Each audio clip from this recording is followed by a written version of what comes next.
module.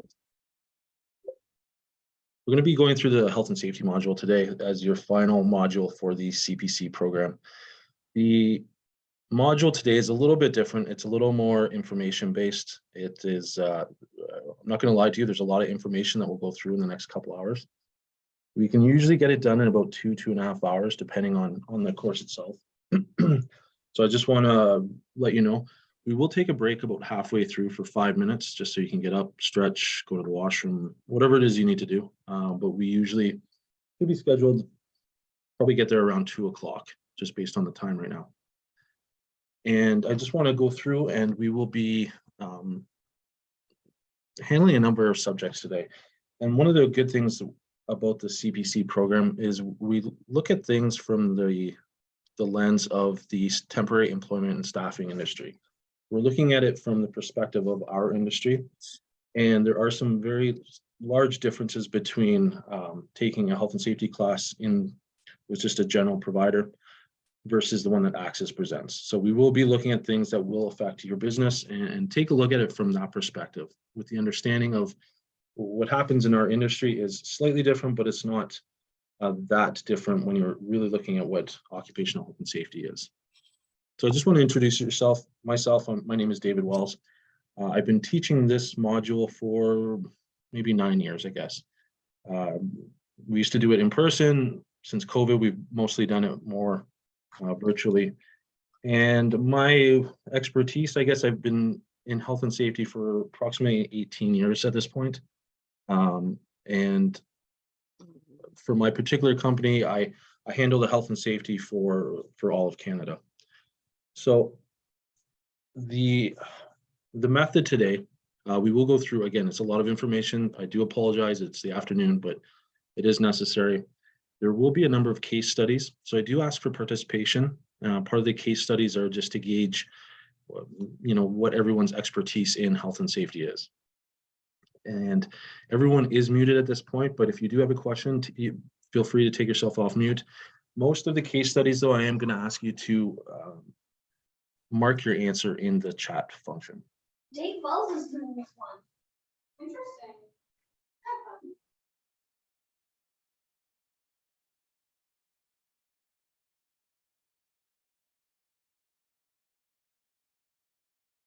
Okay, sorry, 1 second, please.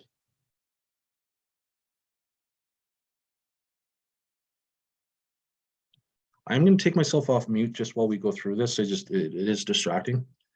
And can everyone see my screen now? Can someone just let me know, please? Not yet, Dave. Not yet, okay, sorry.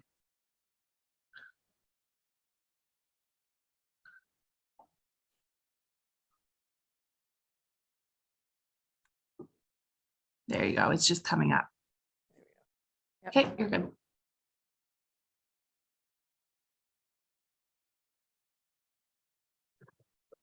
Okay, sorry about that. So we're going to start attending your CPC certification. Since this is the last module, I'm not going to go through this. I imagine you have already went through all these modules already. You're aware of what the exam is, so I don't have to really go through that. The ACSESS mission statement, it is something that was very relevant when if you wrote your level 1 CPC. It's still relevant now with respect to when you do write your full level CPC. ACSESS Code of Ethics, again, I'm sure you've gone through all these things. Getting into what we're going to do today, we're doing the learning objectives. And there are certain things that we are going to understand and demonstrate after the end of today. We're going to look at the Occupational Health and Safety Act. We're going to look at WHMIS, critical injuries, designated substances, and first aid. And the idea is we want to understand and demonstrate knowledge of responsibilities and regulations under the Provincial Compensation Acts. Wow. This isn't a comprehensive health and safety class. This is a class where we are going to, the first objective is to increase your knowledge, skills, and abilities in health and safety. Second is to make sure you are competent to pass the CPC test. So any answer with respect to the health and safety section, we will address today. And lastly, we're going to commit to upholding all components of health and safety as it pertains to recruiters, employers, employees, candidates, and applicants, and assigned employees. Again, I kind of referred to this earlier. One of the benefits of you doing this through ACSESS is you're really looking at it from an industry perspective. So this course today that we're going through, as well as the other 4 course modules, they were written by people within the temporary employment industry. So it is with the understanding of the nuances, of the implications, of the good things and bad things of dealing with clients and associates or employees, whatever you may call them. And that's really helpful, we found. We are going to be looking at a number of topics today. I'll touch on them on a high basis here. Safety principles and risk management. We're going to be looking at legislation, rights and responsibilities, hazard recognition and control measures, hazards and control measures for chemical, physiological, and biological hazards. We're going to be taking a look at workplace inspections and accident investigations. We're going to be developing and implementing workplace programs. The expectation after today's module is you'll be able to find applicable occupational health and safety legislation. Now, there's no one on earth that's going to remember every single piece of occupational health and legislation, even within one province. If you're dealing in multi-provinces, would be very tough act to be able to do. The understanding is, where do you find that information? First, within your company. So where are your policies and procedures and so forth? And do you have policies and procedures necessary for operating in your province, as well as how to find them at a provincial level? We're going to make sure we know our health and safety responsibilities, both as employees of a temporary employment agency, as well as a business operating in whatever province you're operating in. We're going to determine ways of meeting your occupational health and safety responsibilities. We're going to identify hazards and developing safe work practices. We're going to take ultimately leadership in developing and implementing an occupational health and safety program. We're not going to provide the tools to do it. We are going to provide the ideas and the knowledge to say, okay, I understand we have certain obligations as a business operating in Canada, in a province of Ontario or Alberta or wherever you are, and provides you with the ability to set forth a program for occupational health and safety. And lastly, we're going to exercise due diligence, and we'll get into kind of what that means as we go through this. Due diligence is a term used in health and safety pretty much from beginning to end. Now, the Occupational Health and Safety Act is a piece of legislation. That's the term for it in Ontario. Every province will have a little bit different terminology for what their legislative act is. And what it means is employers, managers, supervisors, workers, and the government all have responsibilities when it comes to workplace health and safety. Workers have the right to refuse unsafe work, participate in health and safety, and know about dangers in the workplace.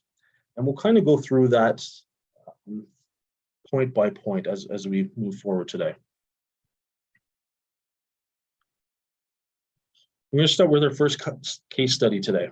And I'm going to read it. If you can, please tell me your response in the chat function. So we're looking at an 18-year-old worker who has been on the job for 6 or 7 hours. This person fell at least 20 feet and broke his wrist and 2 vertebrae. He's been working on roof trusses that were over 20 to 25 feet off the ground. He has not received any training, and there was no fall protection equipment provided. The customer tried to blame the worker's fall on his untied boots. Now let's pretend you work for the company that placed this worker. Take a moment and provide one thing that you would have done to prevent this event from happening. Please go ahead, take a moment, put it in the chat function, and we'll discuss.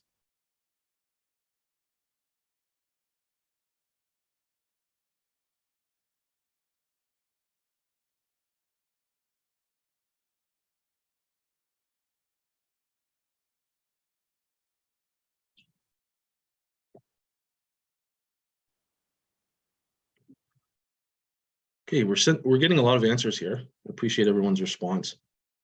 Some of the answers we're getting: working at heights training. There seems to be a number of people that have had that as the response. We also have young worker awareness training. Absolutely. So looking at those two perspectives, first off, the very first point is this worker is an 18-year-old worker. And in general, health and safety looks at young workers as anyone that's under 25 years of age or new to the workforce. New to the workforce could be someone that has immigrated here, could be someone that has never had a job up until a certain point.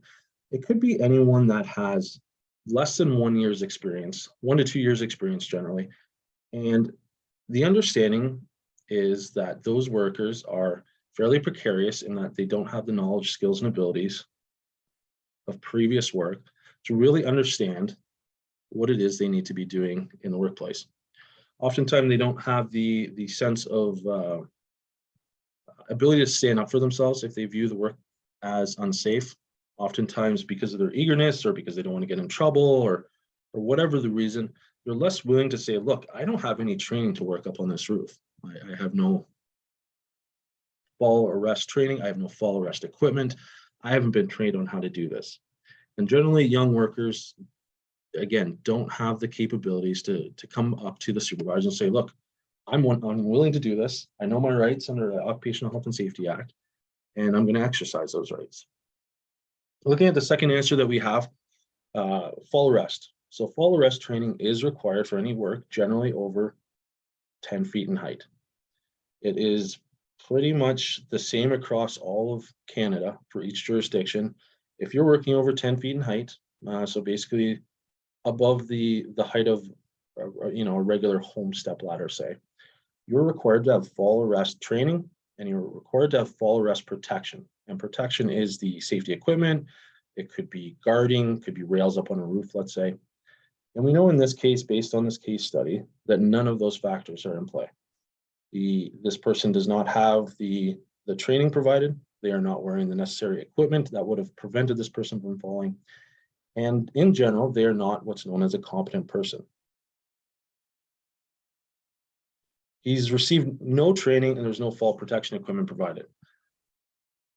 A second thing, or a third thing rather, that no one has mentioned is we're looking at this from a temporary employment agency perspective.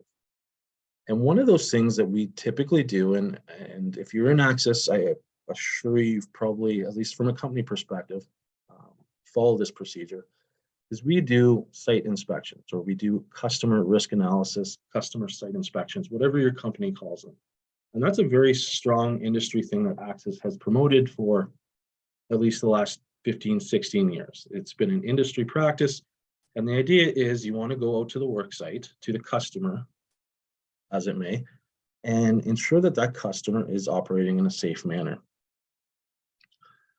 Another thing we could have taken steps to prevent this is, did we have an accurate job description for this particular assignment or this particular job order? And I don't think we did in this case. I don't think we understood it. Perhaps we didn't understand what the job was. Perhaps the customer changed the description of the role. Maybe the person was just supposed to be working on the ground and all of a sudden the customer said, I need you up on the roof. And that could have been the case. And lastly, kind of leading back into the young workers, did we look at their experience and compare that to the job description? In this case, I don't think we had a job description. We already know that the worker has probably very little experience and zero training.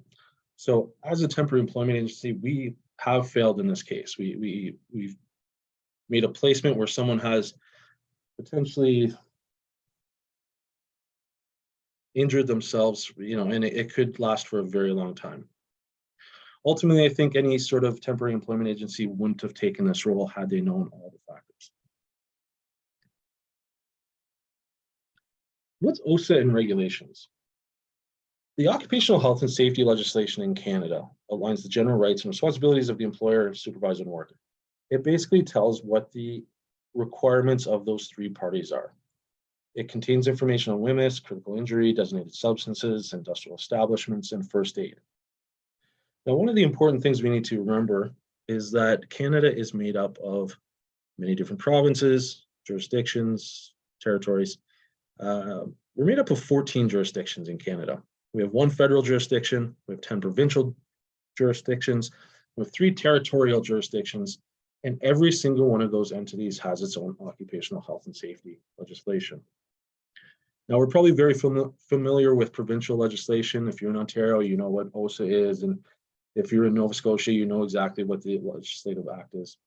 Now, if you are operating as a temporary employment agency, one of the things you may not be as familiar with is that there are industries out there that are known as federally regulated. So it's easy to understand if the worker is working in Ontario, you have to abide by Ontario rules, and they're in Alberta rules. One of the things that does throw a little bit mess into that scenario is if there is a federally regulated customer. And approximately 10% of the Canadian workforce falls under federal regulation.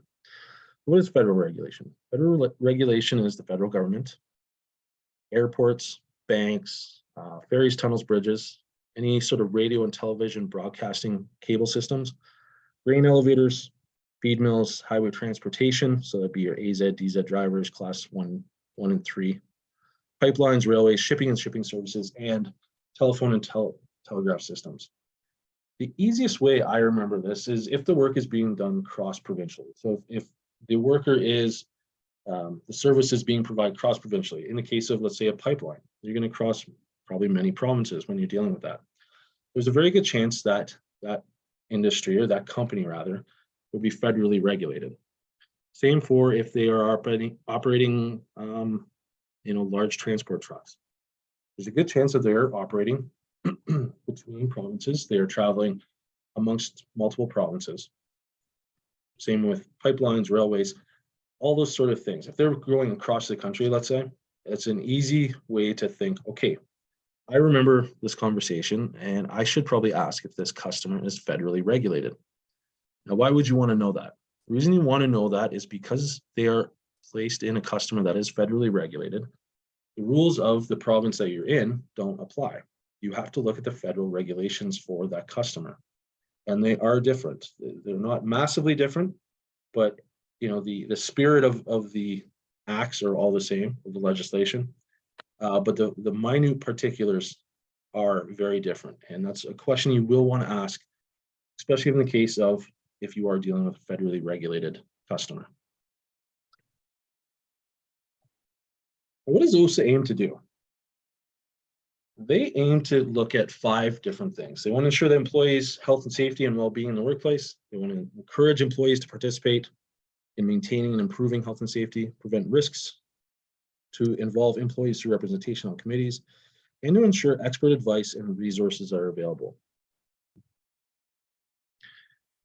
What is our role in this? We need to participate in health and safety meetings, committees, provide ongoing education awareness, onboard and train contract and temporary employees under their OSHA regulations, which we will get into, maintain and improve existing training opportunities, and ensure on-site health and safety inspection reviews are done on a regular basis.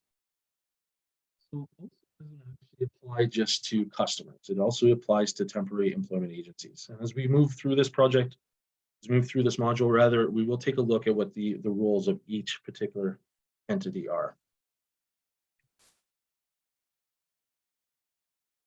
With multiple choice, please put your answer in the chat function. I complete a workplace safety site inspection with every new customer prior to sending an employee out to work on an assignment. A, all the time, about 90% of the time. C, about half the time I can get out. D, usually after they start working, I will book time to go on site. Or E, none of the time, as my employee tells me whether it is safe or not. So please go ahead and record your answer in the chat function and we'll discuss.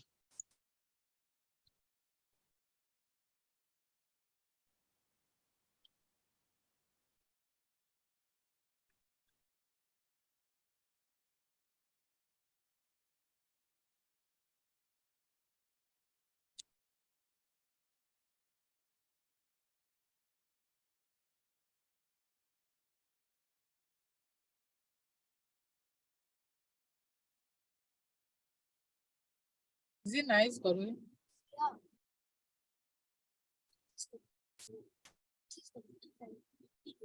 Mm.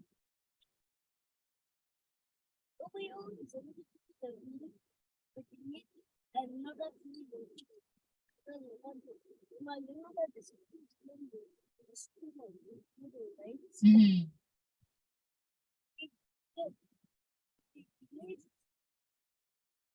Sorry, we have the answers. I was having a little bit of difficulty there. Most of the answers were revolved around A and B. So the goal of this poll is to kind of gauge what everyone on the call is actually doing. So are you doing risk inspections, safety site inspections, whatever your company might call them? Every company kind of has their own sort of vernacular for them. And the ACSESS answer to this is we should be doing site inspections for every new customer every time. Should be no exceptions. There should be no sort of reasons we shouldn't be doing it. We don't wait until after we place the customer. And the previous case study kind of exemplified why we want to do that. You know, this person was only working there for one day and fell and potentially had a life-altering injury, something that may affect them for decades to come. And this could have been prevented had the temporary employment agency in question actually conducted a site inspection. Did they look at that customer and said, okay, is this a safe customer? Is this a customer we want to deal with? Do they have health and safety rules, regulations, policies, and procedures in place? And this is one of the reasons we want to do this, for that reason, so we are not sending employees where they will get injured. So the question is, who's responsible for what? When it comes to health and safety of workers, everyone plays a key role in maintaining a safe work environment. And we do that through training, through education, through awareness. And also, we make sure that every entity in this knows what is expected of them in their role. Our industry has a unique relationship regarding health and safety, where the intersection of these four parties, the workers, the customer, the supervisor, and the staffing agency, they come together for an overall protection of the worker. So not one of these parties is exempt from occupational health and safety. It is a piece of legislation that encompasses all, and it encompasses all persons on a work site for this reason. It doesn't matter whether you're a temporary employee, a part-time employee, whether you are full-time or a contractor in most cases on site. The Occupational Health and Safety Act will cover you and your safety while you are on that work site. One of the pieces of advice ACSESS presents is to make sure that it's very clear who is doing what in terms of protecting worker safety. And what do I mean by that? I want to make sure that it's understood. If you as a company are doing WMIS training, for example, or not doing WMIS training, that your customers understand that. If your responsibility as part of your contractual obligations is that the customer conducts WMIS training or work at heights or forklift or whatever sort of training that is required, that sort of agreement is in writing or is well understood and documented, because what you don't want is gaps in the system. You don't want to think, okay, this customer is supposed to be responsible for conducting WMIS training. So you don't, as a temporary employment agency, conduct the WMIS training. And when there is an accident, you have a gap. And what will happen is the Ministry of Labor or government inspector will come in and say, okay, show me the WMIS training. If you haven't done it and your customer hasn't done it, then no one has done it. And this sort of four-part responsibility has failed. We have another multiple choice. Who advises workers of hazards in the workplace and their specific role and provides written instruction where prescribed? Is it the customer, the worker, the agency, or the supervisor? Please go ahead and mark your answers and we'll discuss.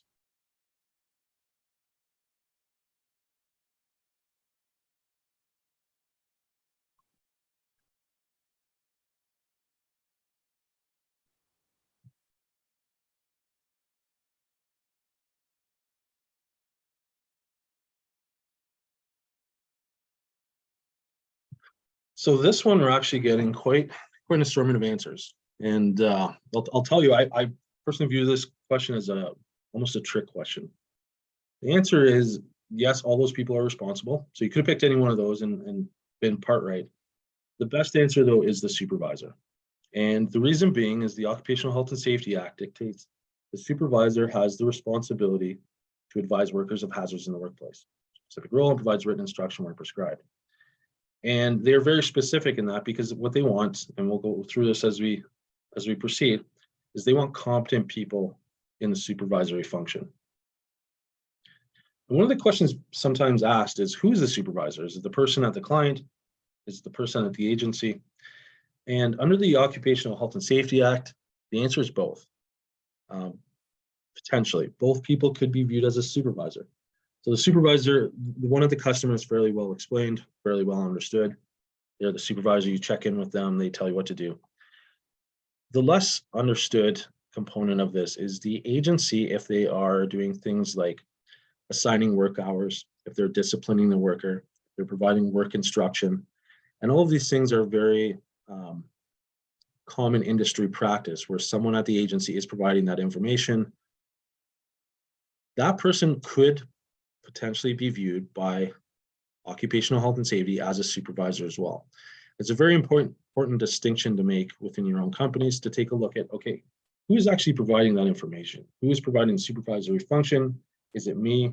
And if so, or if it's someone else, if so, is that person a competent person? Do they have the knowledge, skills, and abilities to ensure that workers are safe and that you're able to fulfill your responsibilities? So it's very important that, again, this comes down to an agreement with the client as well. You want to make sure that you understand what the client is providing in a sense of training and instruction, as well as what the temporary employment agency. And again, this is to control gaps in that process. You don't want someone getting injured, and as you go back and start looking through it, as the investigation proceeds, you find out, oh, we missed a bunch of steps because the temporary employment agency and the client failed to come to agreement to where the responsibilities lied. Let's start taking a look at the responsibilities. What are the responsibilities of our customers? So the first one, equipment, materials, protective devices shall be provided, should be maintained, and they need to be used. There must be a copy of OSA posted in the workplace. Information, instruction, and supervision is to be provided to all workers. The customer must assign a competent person when selecting a supervisor. You're going to hear competent a lot over the next couple of slides. And the reason is, as we discussed in the last slide, it is very well defined within the Occupational Health and Safety Act what a supervisor needs to be. They don't actually define what competency is. That is up to the employer to decide. It's for the employer to ensure that the competency of the person is adequate. So the government doesn't actually tell us what we need to be competent in most cases. The government just says, as the employer, you need to ensure a competent supervisor is provided. And in this case, the customer needs to provide that person on the workplace, on the work floor.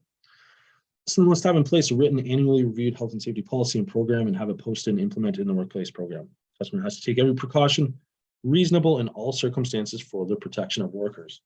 Number 6 is a very important point, and it is a point that is generally, if you are going to be prosecuted under the Occupational Health and Safety Act, especially in Ontario, you're generally going to have that as one of the charges against you, that you didn't take every precaution reasonable in all circumstances to protect workers.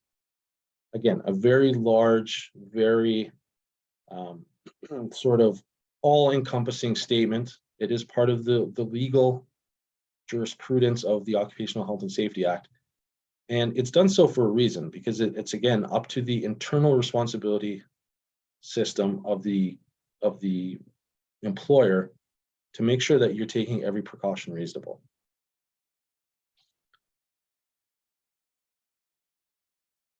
And to have a joint health and safety committee, sorry, last slide. What are the responsibilities of the Joint Health and Safety Committee? Every province kind of has a different terminology for this. The Joint Health and Safety Committee is an Ontario-centric name for the committee, but every province has a very similar sort of idea for it or spirit of it.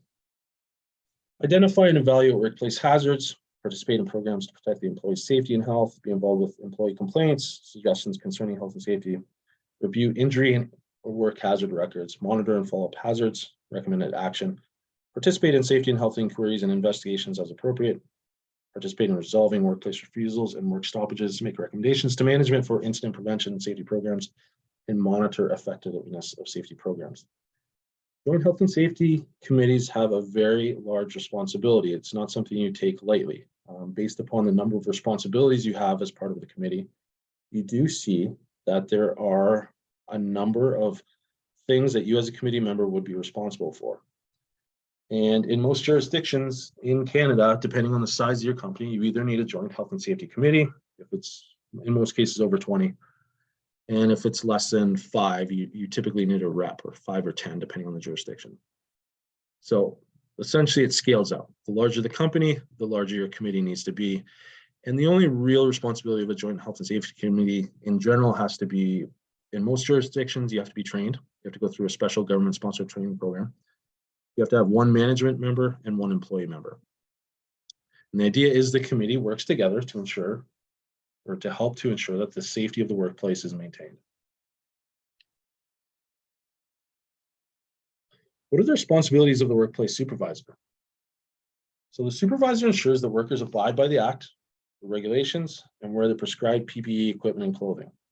They have to make sure that whatever the employer says is required, based on the internal responsibility system, that it is being worn in the correct manner, it is being used in the correct manner, the equipment is being used in the correct manner.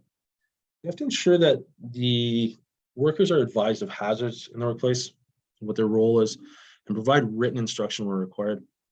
And the supervisor takes every precaution reasonable in the circumstance for the protection of the worker. Again, I draw your attention to that because it is a very important sort of statement in all jurisdictions. The employer is responsible for the safety of the employee. What are the responsibilities of the agency? You're going to see a similarity to the customers. There's very little difference between the agency and the customer themselves. You have to provide required training to all workers under OSHA and Provincial Compensation Acts. You have to ensure that protective devices are provided, i.e. work boots, eye protection, that sort of PPE, are used as prescribed in the workplace. You have to ensure that workers abide by the act and the regulations and wear the prescribed PPE, equipment, or clothing, and provide required training on any of the prescribed PPEs. And a copy of OSHA needs to be posted in the workplace. If you are an agency and you are a customer, Occupational Health and Safety Act applies to you almost equally. Yes, you may have less responsibility for things like equipment or equipment maintenance. You're not responsible in most cases as a temporary employment agency for the maintenance of the forklift or the inspections of the forklift. However, if there is a critical injury, if someone is critically injured or maimed or they die, during the inspection, the inspectors very well may ask you about how you ensure the safety of the worker. So you may not necessarily have been responsible for the maintenance of the forklift. You, as an employer, could be responsible to ensure that your customer had a program to ensure the safety of the forklift. So we don't get away scot-free in this. There's no free lunch when you're talking about temporary employment and health and safety. What are the rights of the workers? So there are three basic rights of the workers, and there's a slight differentiation in Alberta, but it's essentially the same. You have the right to know, right to participate, and the right to refuse unsafe work. And these rights, they apply to all workers, including temporary, contract workers, part-time, it doesn't really matter. Both the agency and the client have employer duties under the law to protect health and safety. And also, every class of employee have the right to be informed of known or foreseeable hazards in the workplace. Information, instruction, training, and supervision is required to protect health and safety.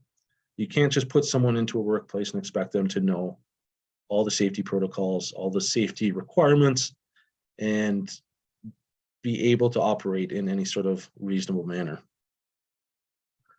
Usage of appropriate methods of communication for all employees, including with special needs. So some of those may be other languages, could be Braille, might need to use audio tape, oral conversation. Taking a look at the specific rights, the right to know is very specific. You have the right as an employee of any workplace in the country, you have the right to know what hazards are in the workplace. You need to be given the information to protect yourself, and you need supervision to ensure that you are operating correctly and B, doing everything reasonable to be safe in that workplace. And one of the examples I've always provided is if you are supplying a temporary assignment to an employee and they're going to work in a factory with any sort of allergen. So let's say they're working in a food factory and they're going to be working with peanuts. That employee has the right to know that there will be peanuts in that facility.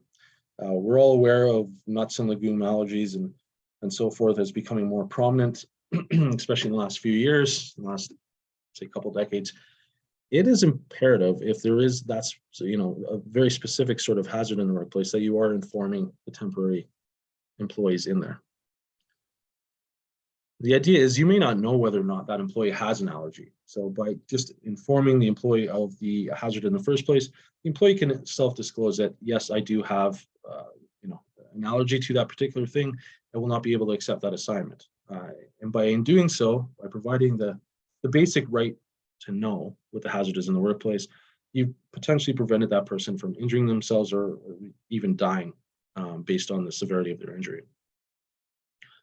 Second, the right to participate. You have the right to participate in keeping your workplace health and safety, which may include selecting or being a health and safety rep or committee member. You also have a right to report unsafe conditions and practices. So the ability to participate, we discussed in the previous slide with regards to the Joint Health and Safety Committee. But as a worker, you have the right to, maybe not a right, but you have a requirement to report unsafe practices, unsafe equipment. If the guarding is often a particular piece of equipment, you have that responsibility as well. And lastly, and probably most important, is the right to refuse unsafe work. And employees in every jurisdiction have the right to say, you know what, I don't believe this work is safe. I believe my injuring myself is imminent because of X, Y, and Z, because there's no guarding on the machine, because there's not safe work practices, because there's no maintenance done. And you have the ability, if you believe it to be dangerous, to yourself or even coworkers, to say, I'm not going to do that job. And when you exercise your right to refuse unsafe work, there's a very specific procedure, and we'll go through that in a few slides. But the procedure is, you can't just say, because you want to leave early during the week, this is unsafe, I don't want to work there. There are very, very specific things protected by OSHA regulation and legislation that you need to follow in order to fix that situation. And we'll go through that in a couple slides. We have another multiple choice. When should you do a site-specific hazard safety assessment at a new customer site? Should you be doing it prior to the assignment starting, in the first 24 hours of the assignment starting, prior to the assignment starting, or if new hazards have been introduced to a work site prior to the assignment starting, and repeated when conditions at the work site change, C, or A, C, and D? So think about this one, read the question again, and mark your answer in the chat function.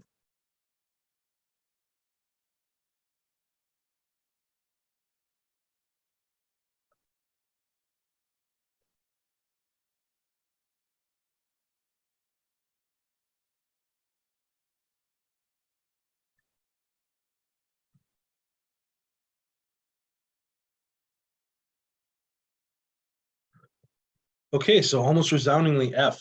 I'll tell you that's the best answer for this question. Bit of a confusing question, but the answer is you should be doing site-specific hazard training before the assignment starts, within the first 48 hours of the assignment starting, and prior to the assignment starting, and repeated when conditions at the work site changes. And why would we want to conduct an assessment prior to the assignment start date? Again, we've talked about that in a few slides ago. And the reason being is we want to ensure that our customers are at the same level of safety for policy and procedures as we are as a company, as a temporary employment agency. The repercussions of having someone injured on the workplace could be astronomical. The costs, depending on your province, depending on the size of your workplace, of your company, they can be astronomical, absolutely. And there's for good reason for that. If someone is injured and they're incapacitated for the remainder of their life, there are the Workplace Safety Insurance Board in Ontario, or workers' compensation boards, which I'll use fairly interchangeably for all the other provinces. Workers' compensation boards have the responsibility to make that person whole. So when someone is injured, you as the employer of record, as the temporary employment agency, will be charged with responsibility in 99% of the cases with paying for that worker as they recover. And if they don't recover ever, you will be responsible for those charges for the term limit of the workers' compensation requirements. One of the things I always try to provide as an example is when you are doing these site-specific hazard safety assessments, whatever your company calls them, there's a very easy way to differentiate between safe companies and unsafe companies. And this is one of the things I taught in my company for a long, long time, is ask yourself, once you go on site and you see the customer, and you take a look at the work floor, or wherever they may be working, Ask yourself one simple question: is would you send your partner, your husband, your wife, would you send your child, your mother, your father, would you send someone that you care about to this work site? Would you assign them as a temporary employee to the customer? If your first inclination is no, I would never send anyone I like or love to this work site because it's dangerous, because it's, someone's going to get injured or killed. You may want to step back for a moment and say, do we as a company want to participate with this customer? If your first inclination is no, you would not send anyone that you love, that you like, to that work site. The implications and the potential costs are astronomical, as I just discussed, and you may want to take a look and make a business discussion with your supervisor, with the owner, manager, whatever it may be, and say, look, I don't think we do business with this customer because of these safety reasons. Have your reasons, have your checklist or whatever it may be that your company has, and make the business case that we could potentially be injuring people if we were to proceed with working with this client.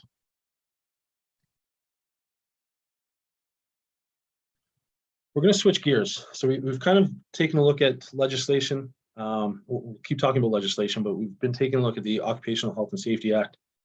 We're going to be moving on to WHMIS, which used to be called WHMIS 2015. Now it's just called WHMIS. It's part of the Global Harmonized System. And what is WHMIS? We're going to be taking a look at all these factors: the history of WHMIS, product classification, hazard identification symbols, labeling requirements, SDSs, exposure to hazardous materials, provincial and federal regulations, and worker rights. Now, what is WHMIS? Under this act is a special right to know legislation. Again, the right to know, standard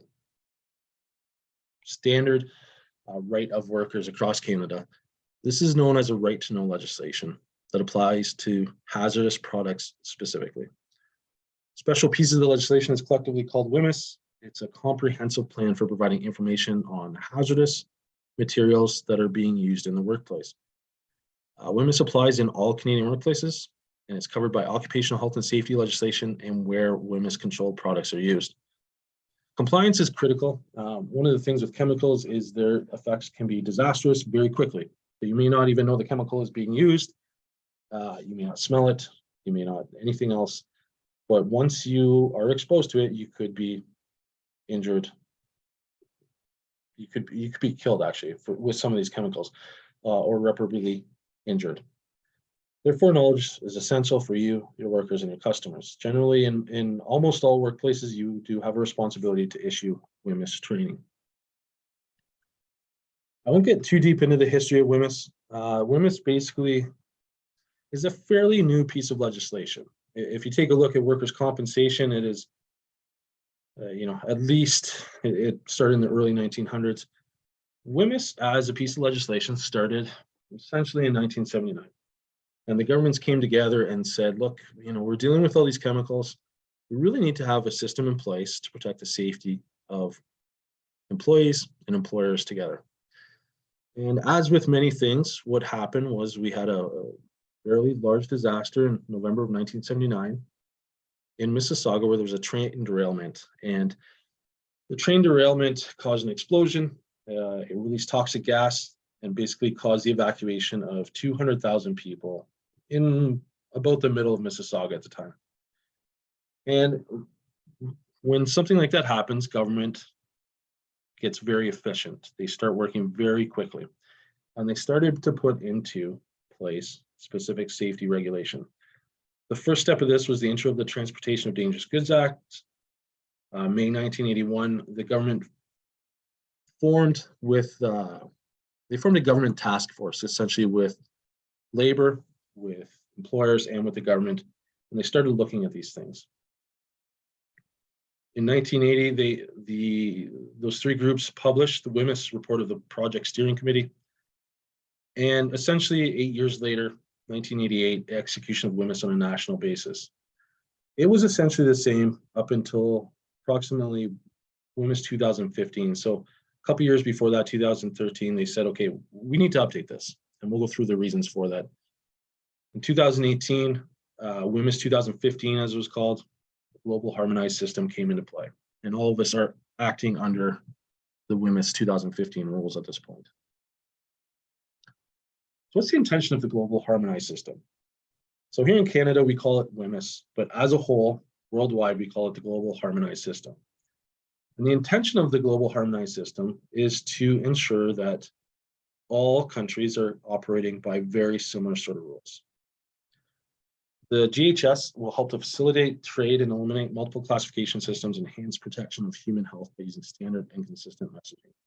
So what does that mean? It means that we as a world are operating globally. We're buying products from China, from India, from Brazil, from Europe. We are buying products that come into our country, and they're doing the same. They're buying from all the same countries. What was wrong with the old system is each country had their own set of systems, their own set of what we refer to as WHMIS. And there was some fairly large differences between those systems. So this example in the table is regarding a specific chemical. I forget what the chemical is, but the idea was that this chemical was considered toxic in Canada, the US, Japan, and Korea. Same chemical, exactly the same, no difference. In the EU, Australia, Malaysia, and Thailand was deemed as harmful. In China, it was moderately toxic. New Zealand dictated as hazardous. And India dictated this exact same chemical as non-toxic. So what's the difference? The chemical is the same. There's no difference between the chemistry of that chemical. There's no difference between any sort of thing about that chemical. The difference was what each country decided to label that chemical as. So you can see as a worldwide sort of entity, as a global consumer, you have a real problem when the same chemical bought in India is deemed non-toxic. But if I bought it in Canada or US or Japan, it's deemed as toxic. Now, clearly the Canada, US, Japan had a reason to label this toxic. What might it be? Well, it was probably toxic. So safety professionals and governments around the world said, look, we got to fix this. We are consuming worldwide now. We need to come together with this globalized system. So I'm not going to go through the areas of change. This was to do with the change between the old WHMIS and the new WHMIS. We are all under the new WHMIS at this point. One of the most important things about WHMIS is the presence of what are called pictograms. And what we're looking at on the screen right now are pictograms. They're graphic images that immediately show the user of a hazardous product what type of hazard is present. With a very quick glance, you can take a look at it and say, oh, I understand that there is something wrong with this product. There is some precaution I need to take with this product, whether it's PPE, whether it's the safe handling, whether it's the way you have to transfer between vessels. For example, you could take a look at the flame and say that I understand that that must be a flammable object. Now, most pictograms have what's called a very distinctive red square set on one of its points. It looks kind of like a diamond shape. Inside the border is a symbol that represents the potential hazard. So there's a fire, health hazard, corrosive. And together the symbol and the border are referred to as a pictogram. Pictograms are assigned to specific hazard classes or categories. One of the great things with pictograms is, we operate within Canada. We have new immigrants, we have young employees, young workers rather. And the idea is these pictograms are very easily understood, regardless of your proficiency in English or French, regardless of your ability to even read. It is, for the most part, clearly understood. And one of the benefits of recently in the last decade is we've started to teach WHMIS in high school. So what we're doing is we're actually getting our population, at least here in Canada, we're getting our population familiar with the presence of pictograms. The exploding bomb looks like an exploding bomb. Flame looks like flame. It taking like a gas cylinder. You can quickly and easily understand, okay, what is the hazard generally, and being able to establish, when you see the skull and crossbones in a big red diamond shape, you understand there's got to be something I need to do to deal with this particular substance or this product, whatever it may be. So the good thing is between the older system and this new system, very easily understood, at least in the sense of, I know I need to do something. I need to go ask my supervisor. I'm not sure how to deal with this chemical. In WHMIS, there are two major groups of hazards called physical and health hazards. Each hazard group includes hazard classes that have specific hazardous properties. What are physical hazard groups? They're based on the physical or chemical properties of the product, such as flammability, reactivity, or corrosivity to metals. Health hazard groups are based on the ability of the product to cause a health effect. So basically, what is the physical part of the hazard? It's flammable. And the health hazard is what is the cause on the person or the entity. So, for example, may cause allergy or asthma symptoms or breathing difficulties. Within the hazard classes, you have a number of subheadings within the physical and the health hazards. Hazard classes are a way of grouping together products that have very similar properties. Most of the hazard classes are common to GHS and will be used worldwide by all countries that have adopted GHS, which is the majority of all countries. They're basically bucket lists, okay, very similar sort of things for the physical hazards as well as for the health hazards, what the effect on the human is going to be. We have another question here, labeling, true or false? Labeling materials is a way health hazard information is made available to users. And although it is not required by law, it is recommended that all health hazards be labeled. Read that question one more time. I'll tell you it's a little bit of a trick question the way it's written. Please record your answer, true or false.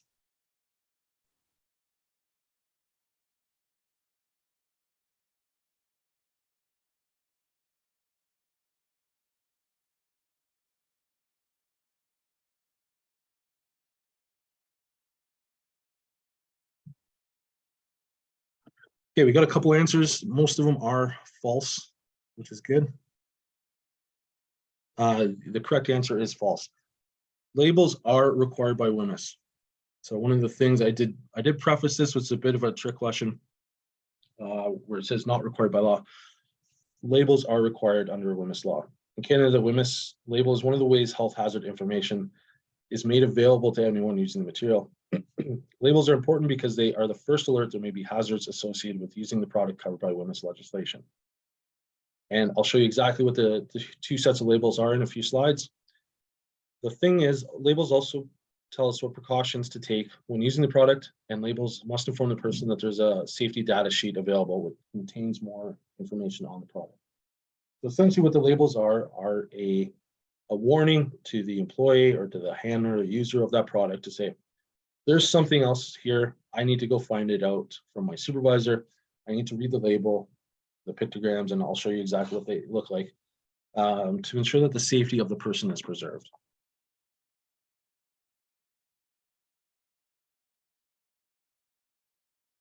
What is the purpose of labeling? One more. We have labels tell what precautions to take when using. Labels are required under government regulations. You can relabel at any time when there's a change in substance. It tells you that there's additional information on the SDS, all of the above, or A, B, and D. Please record your answer.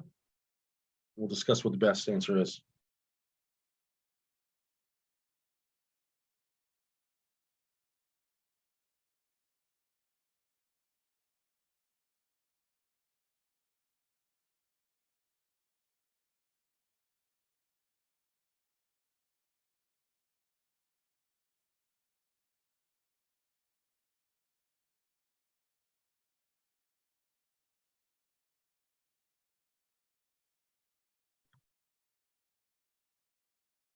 Yeah, so we got a very smart group today. Every answer was F so far. And that is the correct answer. It's the best answer. Labels are important because they provide the first alert there may be hazards associated with using the product covered by WMIS legislation. So very good, everyone. Let's take a look at the labels themselves. I mentioned that there are two different labels. There are what is called a supplier label, and there's a workplace label. We'll take a closer look at these two labels. We're going to start with the supplier label. And the supplier label has a number of things that are specific to it. They have some requirements. In Canada, because there are two languages, or two official languages are English and French, the language must be in English and French, either on the one label, or you must have two distinct labels, one in English and one in French. You must have the product identifier. That means what the brand name or the chemical name or the generic name is of the hazardous product. You need to know what you're working with. The initial supplier identifier is the name, the address, and telephone number of either the Canadian manufacturer or the Canadian importer. What does that mean? We need to know who made that product, if it was made directly within the borders of Canada, or if it was imported, who imported the document. Both of those entities are responsible for providing the SDS sheets to all of their customers. So when you buy this hazardous product, if it's made in Canada, you'll get it from the Canadian manufacturer, or if it's imported, from the distributor. But in the case of an accident, if there's any questions, if there's material on the safety data sheet not presented, you need to know who to call and ask. And fire or environmental health is going to need to know that information. Back to the pictograms, you are going to have pictures of what the pictograms are for that particular hazard. Again, it's the hazard symbol with a red square set on one of its points. You're going to have what are called signal words, basically danger or warning. Danger is used for high hazards, while warning is used for less severe hazards. Kind of makes sense. You're going to have what's called a hazard statement, which are very standardized, easy, digestible phrases which describe the nature of the hazard posed by the hazardous product. You're going to have some precautionary statements, which are, again, standardized phrases that describe the measures to be taken to minimize or prevent adverse effects resulting from exposure to hazardous product. And I'll show you exactly what that means on the next slide. And lastly, you need to have supplemental label information. It's required on the classification of the product. Labels may also include supplementary information about precautionary actions, hazards not yet included in the GHS, physical state, or route of exposure. This information must not contradict or detract from the standardized information. So these are the requirements that must be on each of the labels. And what I have here is an example of the supplier label. It doesn't necessarily, the government is absent on saying, okay, you need to have this very specific sort of template for labels. What they do is tell you within your label, you have to have very specific things. First off, we see it's in both official languages. We have our English and French. At the top, we have our product identifier. So you know this is product K1. Immediately below that, we have the pictograms. We have our signal word, which says danger. So obviously this is a more dangerous sort of chemical to deal with. We have our hazard statements. Again, very quick. It's fatal if swallowed, causes skin irritation. It's not supposed to be a big legal document or a big contract that says all the different things. It's supposed to be, I can look at this very quickly and understand what are the hazard statements. What are the things that will happen to me if I am exposed to this product? What follows below is precautionary statements. These are, in this case, what is it you can do to minimize the effect? Wear protective gloves, wash hands after handling, that sort of thing. Again, it's supposed to be easily digestible. It's supposed to be written with the idea that it's accessible to everyone. It can't be so complicated that someone that is new to the country or has limited grasp of English, let's say, or French as their primary language. The idea is to ensure the safety of people. So we want it to be as easily understood in very common sort of phrases so that people can understand them. And lastly, at the bottom of this particular label, we have the supplier or the distributor. So we know who to contact. We know their name, address, telephone number of who either made this product or imported this product into Canada.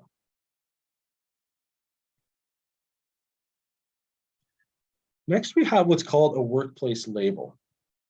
And there is a distinction between a supplier label and a workplace label. And that distinction, if the product is made, so when it comes in and let's say it comes in a crate or it comes in a big barrel. On that barrel, as it comes from the supplier or distributor or importer, it's going to have what's called a supplier label. Oftentimes, though, that might be too big to use, or it might not be the appropriate thing. Maybe that chemical has to be put in a spray bottle, let's say. As soon as that chemical is transferred, with some exceptions, through the workplace label to the workplace container, the employer is required to put what's called a workplace label. There are no requirements for what a workplace label must look like. It is required when there is a hazardous product is produced, made at the workplace and used in that workplace. Hazardous product is decanted. That's kind of what I just discussed, where you take it from a larger container and put it into a smaller container. And or if a supplier label becomes lost or unreadable. If you're unable to read it anymore because it's dirty or falling off, you have to put a new label on. And as I stated, there's no requirement for how it looks, but it does have to have these three specific things. It can have more things on it, but it has to have these three things. What is the product name? You need to know exactly what is in the container, what it is you're dealing with, and what the name of that product is, so you can refer back to the safety data sheets if required. You have to have the safe handling precautions. Could include pictograms or other supplier label information, but very easily understood things. And lastly, it has to have a reference to the SDS. So it needs to tell you there is a chemical within this container that is hazardous or does require some hazard to work with, and that I need to go look at the safety data sheets, go speak with my supervisor, find out how to deal with this particular chemical. There are only two situations where a workplace label is not necessary. When a hazardous product is poured into a container, it's going to be used immediately or under the control of the person who decanted it. So what does that mean? If I am going to consume that product and I'm the only person using that container within my work shift, I don't have to put a label on it. If I'm just transferring it to, let's say, a spray bottle that I know I will use within my shift time, I don't have to put a label on it. Should you put a label on it? Probably should. It's probably a safer thing to do just in case you leave your work site and someone doesn't come along and grab it. But those are the two conditions where it's not required. What is a hazard statement? A hazard statement is from each hazard class and category has what's called a hazard statement. Hazard statements are brief, standardized sentences that tell you more about the exact hazard of the product. Statements are short, but they describe the most significant hazards of the product. A couple examples are extremely flammable gas, contains gas under pressure, may explode if heated, fatal if inhaled. Again, easily small digestible phrases where you can understand exactly what you're dealing with. The wording in the hazard statement helps to describe the degree of the hazard. For example, may cause cancer is more hazardous than suspected of causing cancer. And that helps us understand, okay, what is the severity of this project? What is the health hazard that may occur if I do use this product or am exposed to this product? We have another multiple choice. What does SDS stand for under WMIS? Safety data sheets, safety directive sheets, safety decree sheets, or safely dictate sheets? Very quick answers on this one, very good. So we're looking at A as the best answer, safety data sheets. We've referred to a few times, but that is the, and I'll show you what these look like in a second. But so what does SDS sheet stand for? Safety data sheets. It's a document that contains information on potential hazards, the health, fire, reactivity, environmental, and how to work safely with the chemical product. In Canada, every material that's controlled by WMIS must have an accompanying SDS that is specific to each individual product or material. It's important to make the distinction that SDS are prepared by the supplier or the manufacturer of the material and not in the workplace. The idea being is whoever created this or imported it needs to be the one who makes the safety data sheets. And the reason being is they know the product best. They've created it, they may have a patent on it, they've imported it from another country. They need to be the experts on this chemical because they're bringing it into Canadian soil. It's intended to tell what the hazards of the product are, how to use the product safely, what to expect if the recommendations aren't followed, what to do if accidents occur, how to recognize symptoms of exposure, and what to do if such incidents occur. SDS sheets are really essential. So if you're dealing with any sort of hazardous chemicals in the workplace, especially in terms of your customers, you are assigning people to work in their workplace. The first questions you might want to ask if they are working with hazardous chemicals is, do you have a WMIS program? Can you show me where the safety data sheets are? And that's going to tell you whether or not that customer has a safety program in place for dealing with the hazards. If they hem and haw about it or feel remiss to show you or hesitate, you may want to ask more questions because that is a very large red flag that they don't have the proper safety procedures in place. And again, you may want to either ask more questions about it or find out if you really want to do business with it.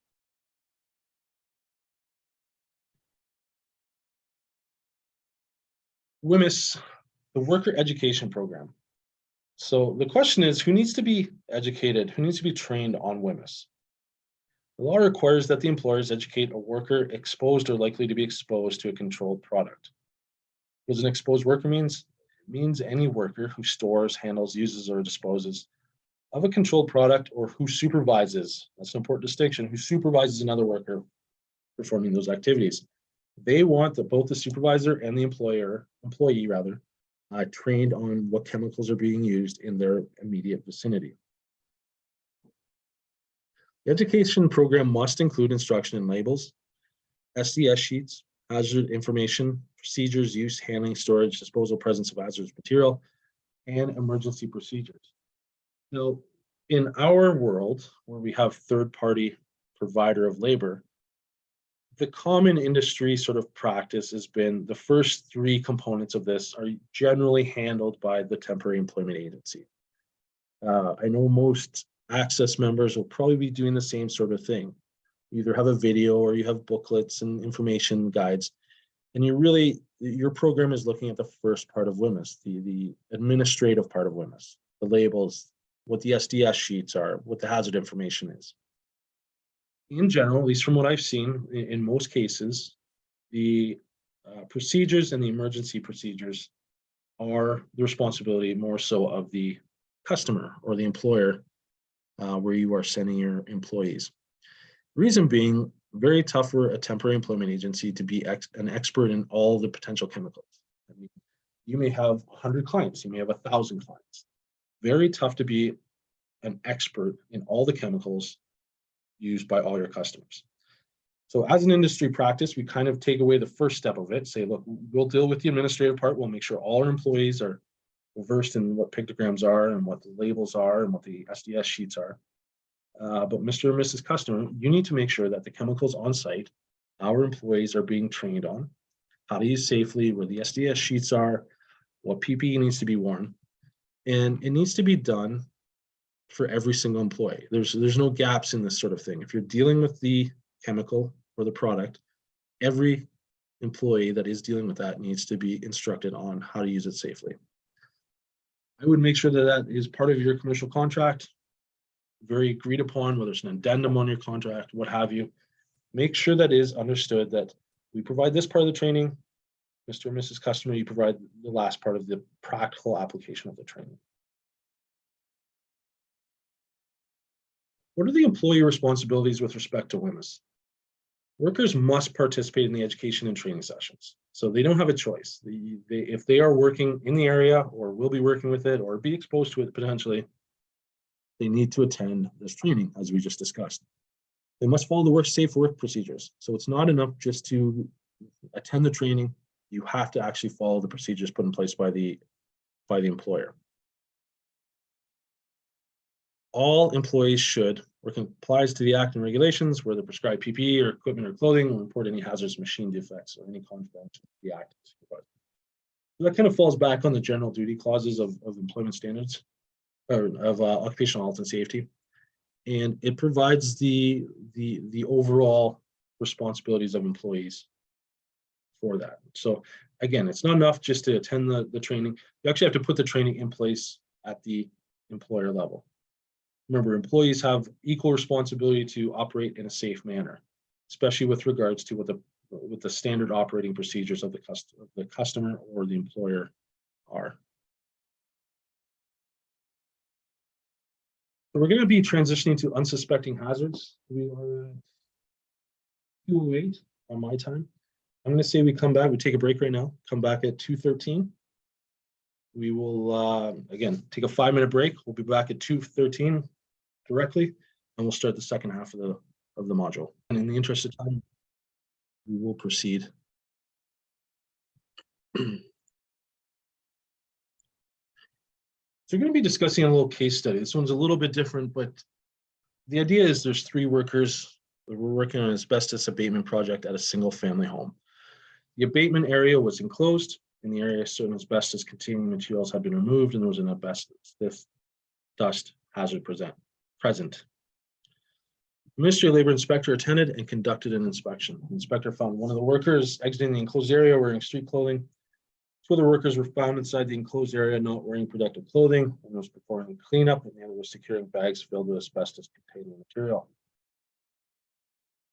The company pleaded guilty to failing to ensure that the only persons wearing protective equipment enter a work area where there's an asbestos dust hazard. The company was fined $25,000. So that's the case study. The rest is regarding the implications of the actual charges. And there's a few interesting points with this. Anyone that is familiar with asbestos, everyone's probably heard of asbestos, and we all know there's something bad about it. The interesting thing about asbestos is there's no safe ingestion amount. So in most cases, you can ingest a certain amount of things. You can inhale a certain amount of other products. There is no safe amount with asbestos. And it's a weird sort of phenomenon where some person could be exposed to a little bit of asbestos and experience issues, lung issues, all sorts of breathing sort of issues with very small amounts, whereas another person could be exposed to it their entire life. They could be exposed to it day in and day out. And one of the interesting stories I remember from a health and safety perspective was there was one worker and his job was to cut asbestos. And basically he was in a very small room, and all he would do is in this enclosed area, there's no ventilation. Apparently he used to smoke while doing this job, which makes asbestos even worse. He would cut asbestos all day. And he lived to the ripe old age of whatever it was. His wife, unfortunately, who used to wash his clothes every single day, so wasn't actually exposed to the asbestos itself, was a non-smoker, but used to wash his work clothing every single day because it was very dusty or whatever it was. Her dealing with the asbestos clothing, so not even the initial contaminant, just from the clothing itself, she developed lung cancer and died quite early. And the reason I bring that up is it's one of those interesting sort of hazards where there is no known safe ingestion of it. And it's a very strange sort of thing. And it used to be used in all sorts of building materials, and we'll get into that in a little bit, but it was basically known as a miracle sort of substance.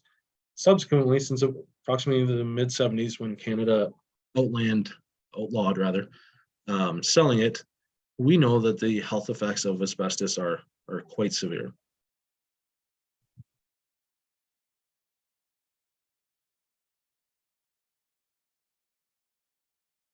So we're going to be looking at what are designated substances. And designated substances are a very specific category of substances. Every province will have something similar, but this is a very Ontario labeling of something. It's based in the Ontario legislation for occupational health and safety. And what is a designated substance? A designated substance is defined by OSHA as biological, it could be a chemical agent, it could be a physical agent, or some sort of combination of all of them.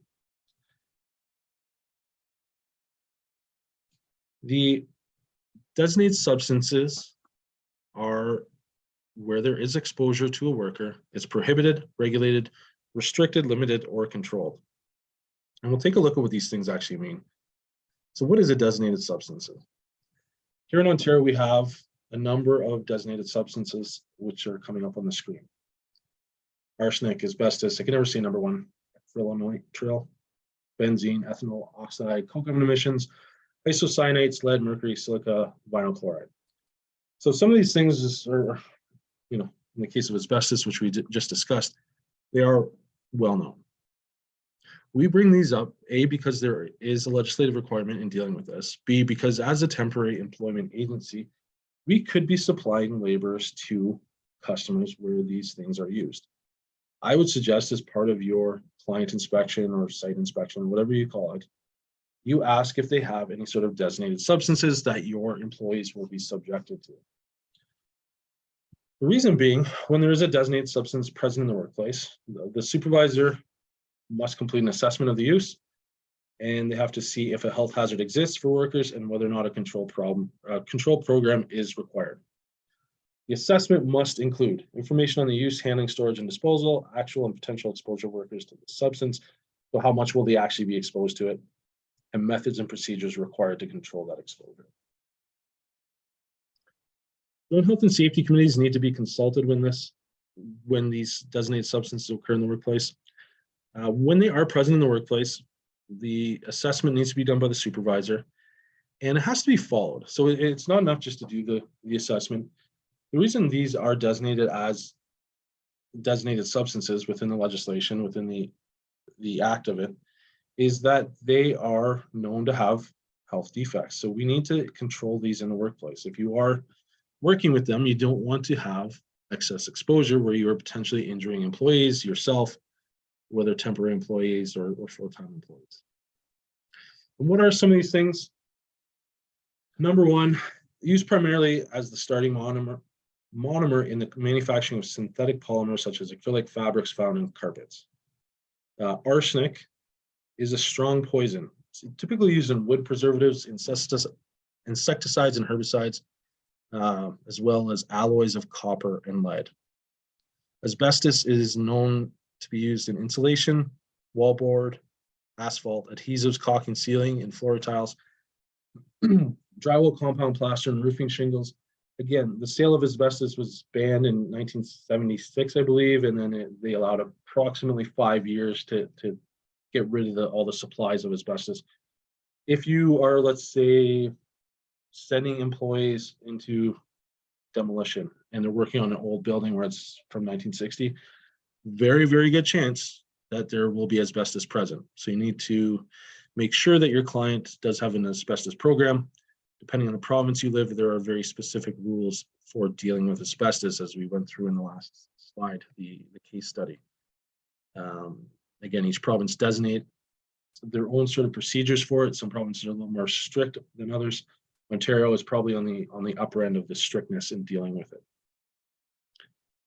Benzene is used to make other chemicals, essentially, plastic resins, nylon, rubbers, lubricants, detergents, drugs, and pesticides. Ethanol oxide, manufacture of ethanol glycol, surfactants, fumigants, fungicides, and petroleum demulsifiers. Coke oven emissions are the airborne constituents of the byproduct created by this destruction, distillation of coal and petroleum. Emissions can occur from the production of steel, petroleum products, and from the lining of high temperature furnaces. Isocyanates are found in spray foam insulation, sealants, finishes, paint, and auto body materials. Lead is found in old paint, old mortar, old water pipes, lead sheathing, and contaminated soil. Mercury is in fluorescent lights, switches, pressure gauges, electrodes, and contaminated soil. Silica is found commonly in bricks and blocks, granite, abrasives, concrete, sandstone, cement, and mortar. Typically, silica is a problem when it's made airborne. So when there's cutting or destruction of it, so they're smashing open the bricks, the rocks, whatever it may be. Once it becomes airborne, then it becomes much more of an issue. And lastly, vinyl chloride is used to manufacture polyvinyl chloride, PVC, which is used in furniture, upholstery, and many plastic products, including plastic pipes, wire, and cable coating. So again, you want to ask those questions of your clients, where you're supplying your employees to. If they do have designated substances, ask the questions, make sure you as a company are safe supplying labor to that particular customer. Because again, you could be held responsible if you knowingly and wittingly place an employee in a workplace where those precautions aren't being met.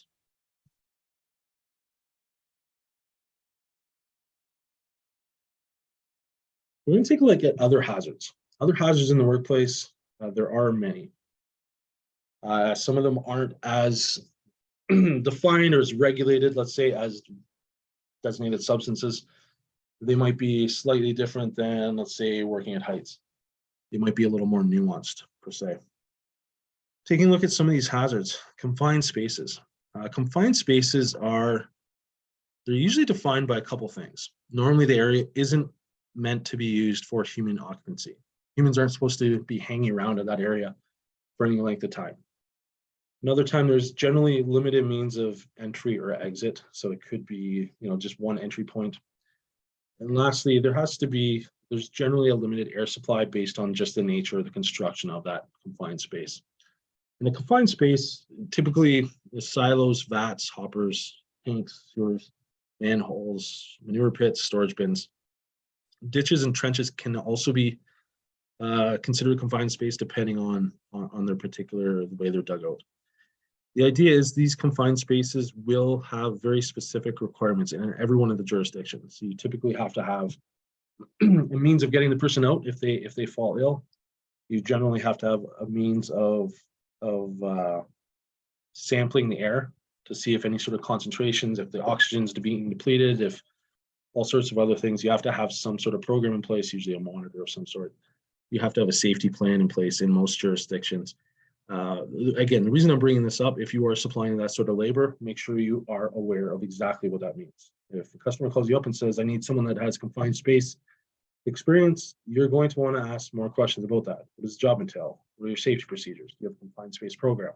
Those are the sorts of programs you want to be asking the customer, so you're not just simply sending someone to this is dangerous.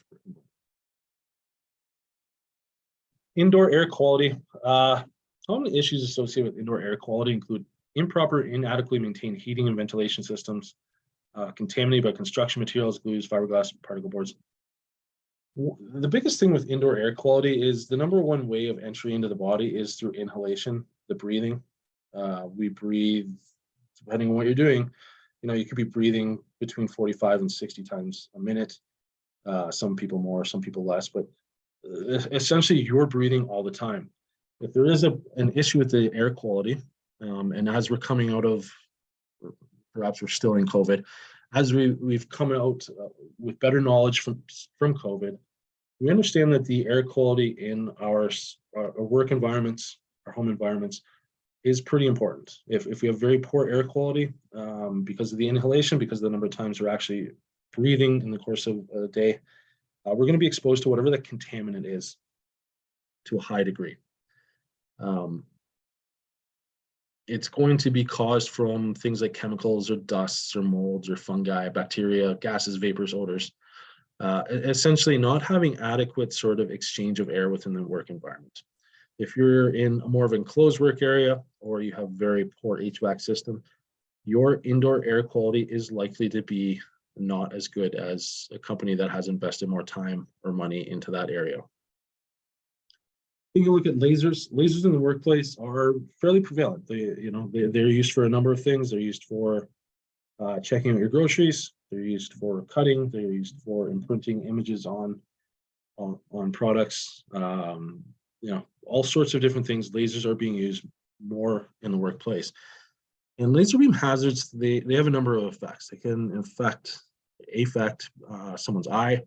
They can cause skin burns. They can cause noxious substances, in the case of if they're cutting or burning of material, to be aerated.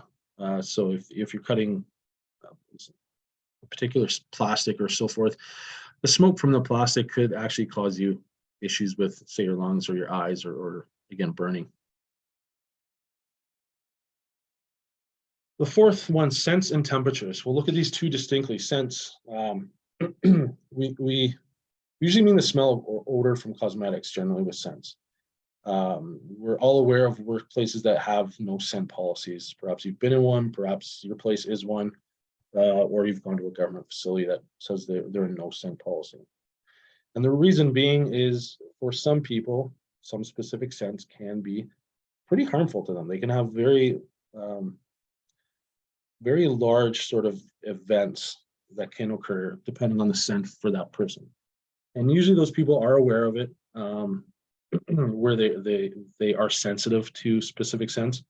And the reason being, scents can cause a number of adverse health effects. They can cause headaches, dizziness, and nausea. So especially if you are beside someone that has a very strong scent, whether it's a perfume or whatever cosmetics they are using, hygiene products, whatever it may be, and you're exposed to that for 8 hours a day, and it already causes headaches, dizziness, and nausea, it could potentially be an issue for some of the people in that work environment. Moving on to the second part, temperature. Temperature is an interesting one. There is no high limit for temperature. So the Occupational Health and Safety Act doesn't have a high limit for temperature. It doesn't say like you have to do X, Y, and Z when the temperature is above 30 degrees Celsius. That would fall under the general duty clause of making sure you're taking every precaution. They do have specifics with regard to cold temperature though. And the reason being is cold temperature typically has some very specific physical effects, such as hyperthermia, frostbite. And it's an interesting sort of dichotomy between the two. You have nothing with regards to high temperature, you have to do with the low temperature. Doesn't mean you don't have to have actions in place for high temperature events. It could be things like having water or increased breaks or so forth. If you are supplying labor to areas where there is low temperature effects, so if they're working outside, if they are in, let's say, a manufacturer that has a cooler and your employee is going to be on a forklift moving in and out of that work environment, there's very specific things you have to make sure that they do have access to warm materials or warm like clothing, outerwear clothing, because they may not be able to wear that clothing all the time. If they're coming in and out, they have to have access to those, like a jacket, for example. And again, this is the thing where you want to have communication with your customer and make sure that if you are supplying into an area where there are hazards, such as low temperatures, you want to be dealing with that as an issue. Second, that temperature as a hazard, it's interesting that the number one cause of complaints in office spaces is the temperature, whether it's too high or too low. It's one of the most commonly complained about things. And that's typically to do with, where we set the temperature in these work environments. It's a lot of times it is about comfort for people, but in the case of very cold work, it could be, in the case of hypothermia or frostbite, it could have a very large physical effect on people. You can look at ventilation. We kind of cover that under the indoor air quality. Ventilation is the mechanical system in a building that brings in fresh air. Very similar to the indoor air quality that we discussed. Weather, of course, is an issue. We live in Canada. We know snow, we know rain, we know sunshine. That's all in one day, right? It's something that we as Canadians were exposed to the full gamut of weather. That does mean, as an employer, we need to ensure that the safety of our employees is paramount when you are dealing with temperature events. So if you are dealing with outside work or you have to spend some time outside, you need to have safety precautions in place, safety procedures to make sure that the weather is not affecting the person. Another example would be if you're working on a high sort of work environment. If you're construction, let's say, and you're working on a roof or a roofer, and it starts to thunder and lightning, you need to have procedures in place where that person or that work site is shut down for the duration of when the weather is impacting the work site. Same with snow, let's say, where it presents a very slippery surface. You need to have some sort of contract in place to make sure that the parking lot or wherever your employees may be coming in or out of is dealt with. And lastly, working alone. Not every province has working alone legislation. Some of it falls under the general duty clause. Working alone, it's not always hazardous to work alone. We understand that. There's a lot of work environments where the person is essentially alone for the entirety of the time. A lot of times what the issue with working alone is other conflicting factors. Whether it's a high or low risk will depend on the location, the type of work, whether or not they're interacting with public, what happens if an emergency happens. And this is complicated by, I think the perfect example of working alone is nighttime gas station attendants. So they are working generally, they're by themselves in a lot of cases, especially the smaller sort of stores where you're getting gas. They are interacting with the public in most cases. They do have high value goods, if it's confectionery items, whether it's money, all sorts of things within confectionery stores, convenience stores rather. And again, they are in a position where all those things are together in a certain time and the person is alone. So that presents a very unique sort of challenge that must be respected, I guess. A lot of times now we have much better communication tools. We have cell phones, we have radios, we have contact points where people must report into the supervisor. So it's very important to understand, if your province does have working alone requirements, or if it falls under the general duty clause, you might want to take a look at that, especially if you're supplying labor to a third party, as we are with customers. And lastly, I kind of skipped over violence a little bit. We're going to be talking about violence quite a bit in the next couple slides, but violence is absolutely a hazard. We just expand upon it in the next slide. Take a look at workplace harassment. This very specific set of words is the Ontario definition of workplace harassment.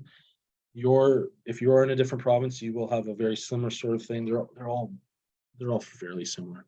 The spirit of them are all the same, though, in my view.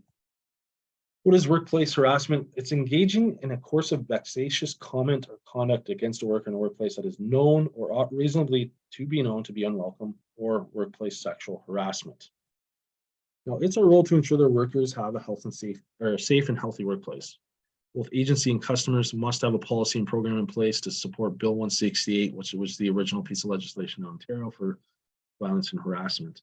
And the program needs to be maintained and made aware to workers through training and ongoing programs. This program, it has to have procedures for controlling risks. You have to take a look at what the risks are in the workplace and have methods of controls to lessen those risks. To ensure there's media assistance when workplace violence occurs, and how workers report incidents of workplace violence. Bill 168, what I kind of discussed earlier, was replaced by Bill 132, which is Ontario's new sexual violence and harassment legislation. And it specified what workplace sexual harassment is, which we will get into the next slide. But the thing with workplace harassment, specifically the workplace harassment, is that it can involve unwelcome words or actions that are known or ought to be known to be offensive, embarrassing, humiliating, or demeaning to a worker or group of workers in the workplace. It can include behavior that intimidates, isolates, or even discriminates against targeted individuals. And the thing with harassment is, it is the person receiving the harassment that is impacted by it. 3 people could hear the same joke, 2 people think it's funny, 1 person could be deeply offended by that for whatever the reason, based on their history, based on their whatever it is, their immutable characteristics. They could experience harassment where the other 2 employees don't. And that's very important to understand as employers. And some of the things that these can include, the actions that harassment includes, making remarks or jokes or innuendos that demean, ridicule, intimidate, or offend people, displaying or circulating offensive pictures or materials in print or electronic form, bullying, repeated offensive or intimidating phone calls or emails, or workplace sexual harassment. Again, it is generally not permissible in the workplace to be sending out most jokes, I would say. Those sort of things, again, where you have 3 people could view the same joke and think it's funny. It just takes 1 person to view it as workplace harassment, and now you have a very specific issue in your workplace or your client's workplace that you have to deal with. Now, the Ontario law is very specific in what isn't workplace harassment, and what isn't workplace harassment is a reasonable action taken by an employer or supervisor related to the management and direction of workers of the workplace. What does that mean? It means that if you tell an employee as a supervisor that they have to create 60 widgets in an hour and they're only doing 45 widgets an hour, they're not meeting the performance goals of the position. That is not harassment. You have a reasonable expectation as an employer to have the job demands of the position completed. Reasonable management actions would be part of a manager's or supervisor's normal work functions and could include changes in work assignments, scheduling, job assessment and evaluation, workplace inspections, implementation of health and safety measures, and disciplinary actions. All those things are not harassment. Again, if you are disciplining someone because they continue to not show up for work on time, that is not harassment. Many people feel it's harassment. They'll say it's harassment. You might have some of your associates call you and say they're being harassed. As part of the investigation, you may find that the person doing the harassment is simply doing the managerial or supervisory functions of their job. What is workplace sexual harassment? Workplace sexual harassment can involve unwelcome words or actions associated with sex, sexual orientation, or gender that are known or should be known to be offensive, embarrassing, humiliating, or demeaning to a work or group of workers in the workplace. And we'll kind of go through some examples of this. Very similar sort of wording, engaging in vexatious comment or conduct against the work in a workplace because of sex, sexual orientation, gender identity, or gender expression, where the course of comment or conduct is known or ought to really known to be unwelcome. Again, the unwelcome part is of the receiver. If they do not feel it is a welcome sort of comment, it could be deemed, and very well likely will be deemed, workplace sexual harassment. Second part is making a sexual advance where the person making the advance is in a position to confer, grant, or deny a benefit. This is the case of a supervisor trying to confer special favors from someone under them. It's about the power of the situation. It's about the power dynamics of the situation, and oftentimes it's viewed the supervisor has an increased power or level of authority, and any sort of advance could be seen as workplace sexual harassment. What sort of examples are workplace sexual harassment? They could include asking questions, talking, or writing about any sexual activities. Again, if you're writing, talking, or questioning about sexual activities in the workplace, you should probably start doing a job. Probably not included in your job description to be doing so. Rough or vulgar humor or language related to sexuality, sexual orientation, or gender. Displaying or circulating pornography, sexual images, or offensive sexual jokes in print or electric form. Leering or inappropriate staring, invading personal space. Unnecessary physical contact, including inappropriate touching, demanding hugs, dates, or sexual favors, making gender-related comments about someone's physical characteristics, mannerisms, conformity to same-sex roles, virtually abusing, threatening, or taunting someone based on gender or sexual orientation, or threatening to penalize or otherwise punish a worker if they refuse a sexual advance. When any of those things become inappropriate or known to you, or they actually breach the level of being a crime, your first step as an employer is to contact the police. So if it's touching or a physical sexual assault, as you're investigating and you find that out and there was inappropriate touching, your first step may be to contact the police or have the person experiencing the harassment contact the police. We don't want to overstep our roles as safety professionals or HR professionals and make the call for that person. Workplace violence. Workplace violence is the exercise of physical force by a person against a worker in the workplace that causes or could cause physical injury to the worker. Notice it says causes or could cause, so it doesn't necessarily have to be someone punching the other person falling to the floor and hurting themselves.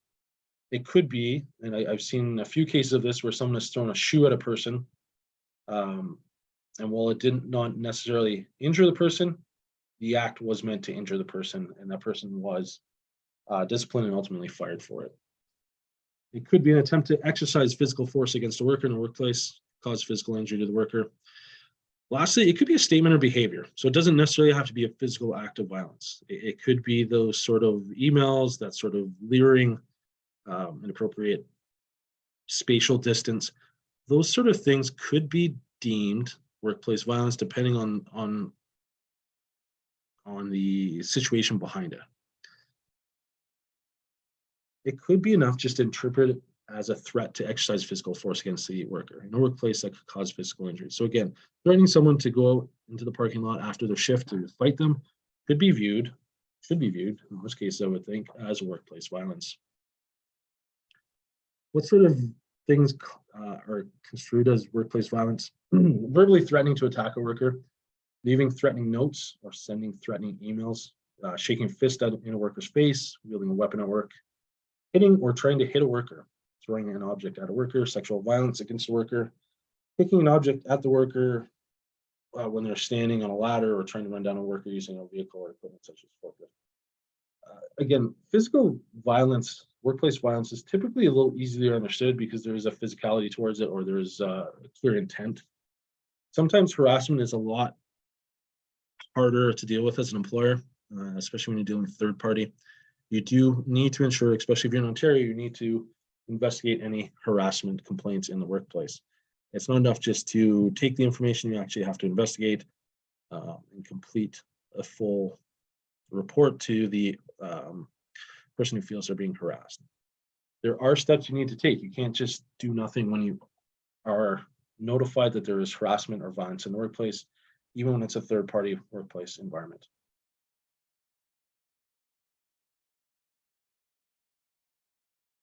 Switching gears a little bit, we'll be taking a look at the hazardous sound levels.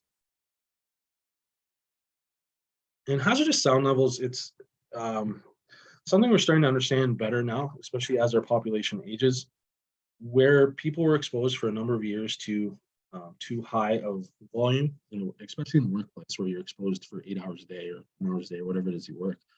We're starting to see an increase in hearing related issues. And there are a few different things to consider. You have the criterion, which is steady noise permitted for a full 8-hour work shift. That essentially means what's the general atmosphere in the workplace? What's the noise level? Usually expressed in decibels. And then the second is the exchange rate, which is the amount to which the permitted sound level may increase if the exposure time is half. What does that mean? So it means I may be allowed to be exposed to certain decibels. It's 85 decibels in Ontario for an 8-hour work shift. What if I'm exposed to 90 decibels for 20 minutes during the workplace? Is that acceptable? And what you have are what are called occupational exposure limits. It's the maximum criterion level in Ontario, again, is 85 decibels for an 8-hour shift. You're allowed to go 15 minutes allowable level if it would go up to 105 decibels. There are various limits, and the protection is based on the exposure. So eventually, put simply, what it means is the louder the noise, the less time you can be exposed to it. And 85 decibels is the upper limit for a worker for 8 hours. Does that mean if it's 86 hours, the worker can't work? No, that's when you have to start putting in controls, such as the earmuffs in this case in the picture. What you can do, what the earmuffs are set to do, is they decrease the level exposed to the person by a set number of decibels. So if the person is exposed to 90 decibels for an 8-hour shift, and you put everyone is required in that work area to wear ear protection, that decreases it to 84 decibels, then that is an acceptable range. What that is a control in the workplace to lessen the amount of exposure, how loud it is, and bring it into acceptable ranges. Again, this is as you're looking at your customers and doing your site inspections and going on site, you want to make sure that you are aware of if the ear protection or all PPE that is required, so that you can ensure your staff, A, have access to it if it's not provided by the customer, B, that they are wearing it. If you remember back to the responsibilities for the temporary employment agencies, they do have the same requirement for PPE, personal protective equipment, that it is worn in the workplace. First aid requirements.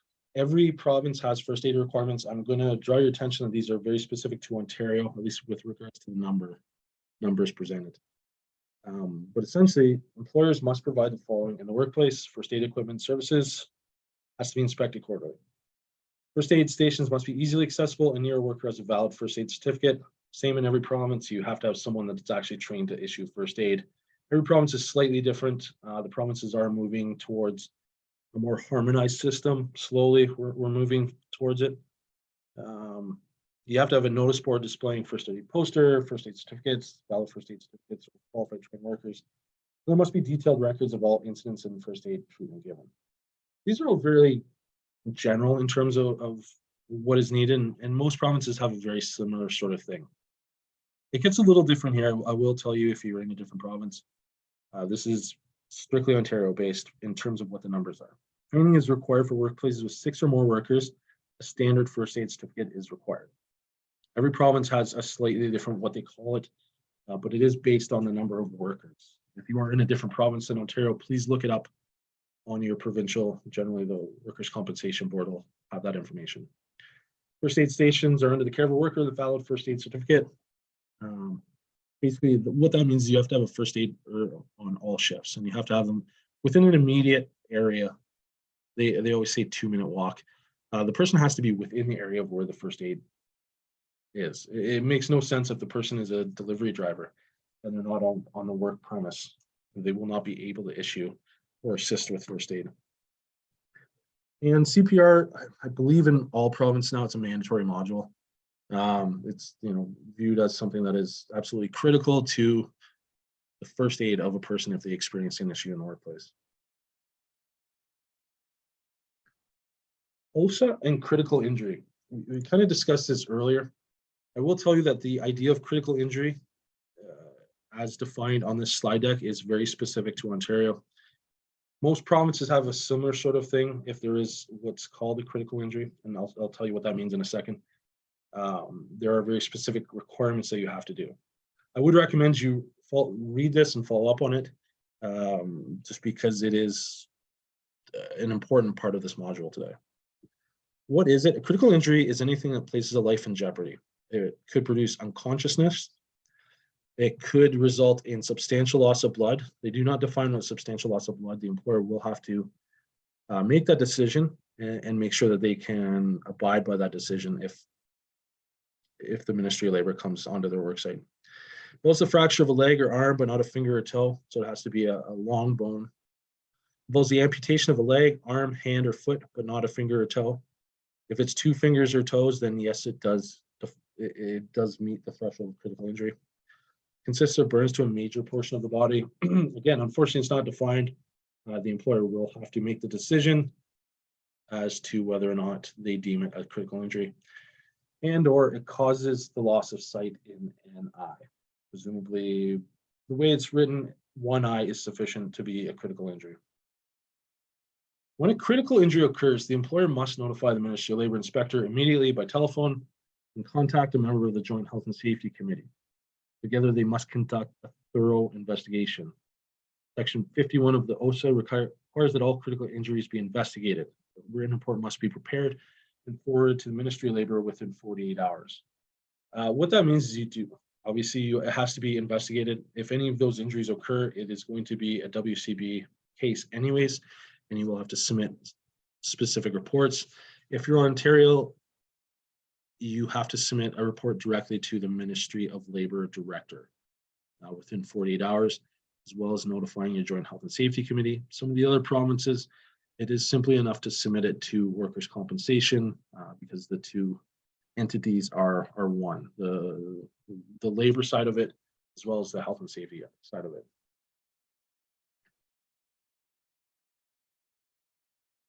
When do you report a critical injury? We just went through that. Again, very specific to Ontario. I just want to draw your attention to that. If you are in a different province, check your own provincial regulations. We're going to be looking at another scenario, and there's a couple questions that follow this. So please listen, and we'll follow up with the next couple of questions. A new client places an order for a general labor. It is a final assembly line that wraps and boxes cans of cat food. We'll then lift the new package and put it on the skid. Another worker will use a forklift to pick up the skid when it is full. The customer tells you they run a very safe operation and have won a safety award. Training will be provided around their safety procedure. Safety boots are required and gloves will be provided. After the second week, the employee placed at the assignment tells you they will not return. Why? They say the equipment that is used to put plastic wrap on the case of food is blocked, and they want you to push the product through with your hand using more force. They've also asked that in the absence of the forklift driver, you operate the forklift and move the skids to a designated area. You refused, but the supervisor said everyone does it. Lastly, you burned yourself while packaging, and your supervisor told you to be more careful. You do not feel safe, and the supervisor intimidates you. So a question with regards to that scenario. You and the customer can discipline your employee for refusing to work. True or false? Please record your answer in the chat. Very quick response. Looks like everyone's saying false. I agree with you 100%. We kind of discussed the right of the worker in every jurisdiction in Canada is the right to refuse unsafe work. You and the customer or your client are prohibited from penalizing, dismissing, disciplining, or suspending, or threatening to do any of these things if a worker has refused unsafe work.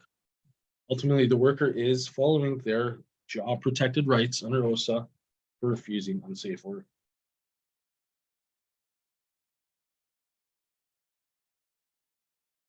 The right to refuse work. An employee can refuse work at any time for the following reasons. The physical condition of the workplace or workstation is likely to endanger your employee. Any machine, equipment, or tool that the worker is using or the physical condition of the workplace is likely to endanger your employee or another worker.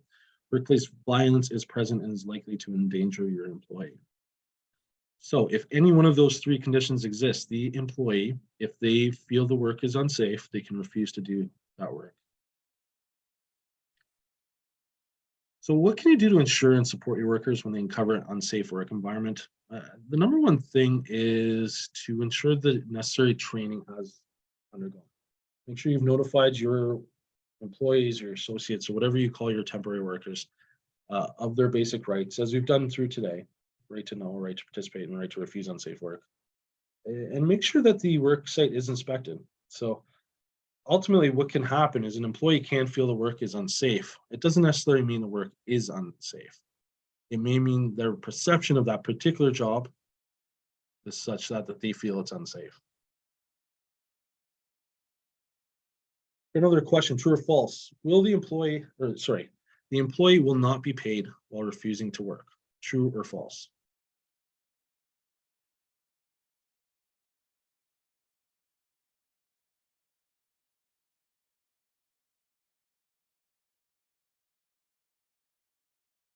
True, we got a false, false, false, false. The answer is false. The employee will be paid during the first stage of a work refusal. During the second stage, the employee may be asked to perform other work at the customer site or another customer site. And we'll get into those details in a slide. I do want to make sure I'm drawing attention that the exact wording of the work refusal is Ontario-based. So your province will likely have a very similar sort of work refusal process. This process that I'm defining right now is very much Ontario, based on Ontario legislation. What happens in stage one? So it starts out, the employee says, I'm working on this machine. They go to the supervisor, say, I don't want to work on this machine. I feel it's unsafe. What you are in is now stage one of a work refusal. There are a few things that have to occur. The worker must stop working immediately and inform their supervisor. The supervisor must investigate the situation. Usually you want to bring in a safety person. The worker will remain close to the site while the investigation is being conducted. It won't be on the work machine or the area. They may be sent to another area to work for a bit. They may be put on an alternate assignment or sent to the lunchroom, let's say. And upon resolution, the worker must report the incident to your branch, and the branch must report the work refusal to the safety department. What that means is you have to let the parties know that the work refusal occurred. Now, the understanding is potentially that the work area was fixed. If it is fixed and the employee says, you know what, I feel better with the machine now, the guarding's put back in place, or whatever the hazard was fixed, and they move back to their position, nothing has to happen at that point. There's no further requirement of the employer or the temporary employment agency or the employee. If, however, in stage one, we were not able to fix the machine, we come into stage two at this point. If the workers, if the supervisor corrects the area and the worker still refuses the work, saying it's still unsafe, they still feel that themselves or their fellow worker are going to be harmed, they will continue in the work refusal process. They can continue to refuse to work.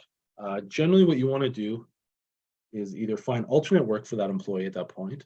They could go to a different machine on the line or a different area in the factory, or in the sense of temporary employment agencies, we could send them to an alternate work location.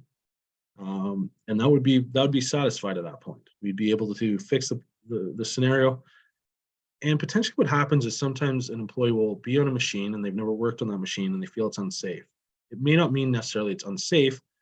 It may mean that their comfort level of working on that machine was such that they felt it was unsafe. A lot of times when you present them to a new machine or a new work area and they start feeling safe again, you can put someone else in that work area again, because it doesn't necessarily mean the work area is unsafe, especially after you've investigated as a supervisor or as the temporary employment agency. You look at the work area and say, no, it's safe. It's just perhaps not for that person. That is an option for dealing with the scenario. What you don't want to do is get into stage three. Stage three is when the employee still refuses. So stage two happens. They still refuse the work area. They refuse to go to the alternate work area that you have, or you don't have another work area. At that particular point, you must contact the Ministry of Labor here in Ontario or a provincial inspector in other provinces. The inspector will investigate. They may come on site, they may ask for pictures of it. It's at the purview of the inspector. They may do a telephone interview of the parties. What happens then is the inspector will levy a decision. They will say, I believe that that machine is safe for the employee to work at, or they will say, I believe that machine is safe under these specific conditions. So you'd have to change specific things on the actual work machine. Or they might come back, and this is where you don't want to be, and say, you know what, this is unsafe. Shut the machine down. You can't use the machine at all until it's fixed. You don't want to be in that position. You don't want to be in that position with your customer where one of the employees has had a safety issue and you haven't dealt with it and it's moved to stage 3. You want to do everything in your power to prevent stage 3 from occurring. Okay.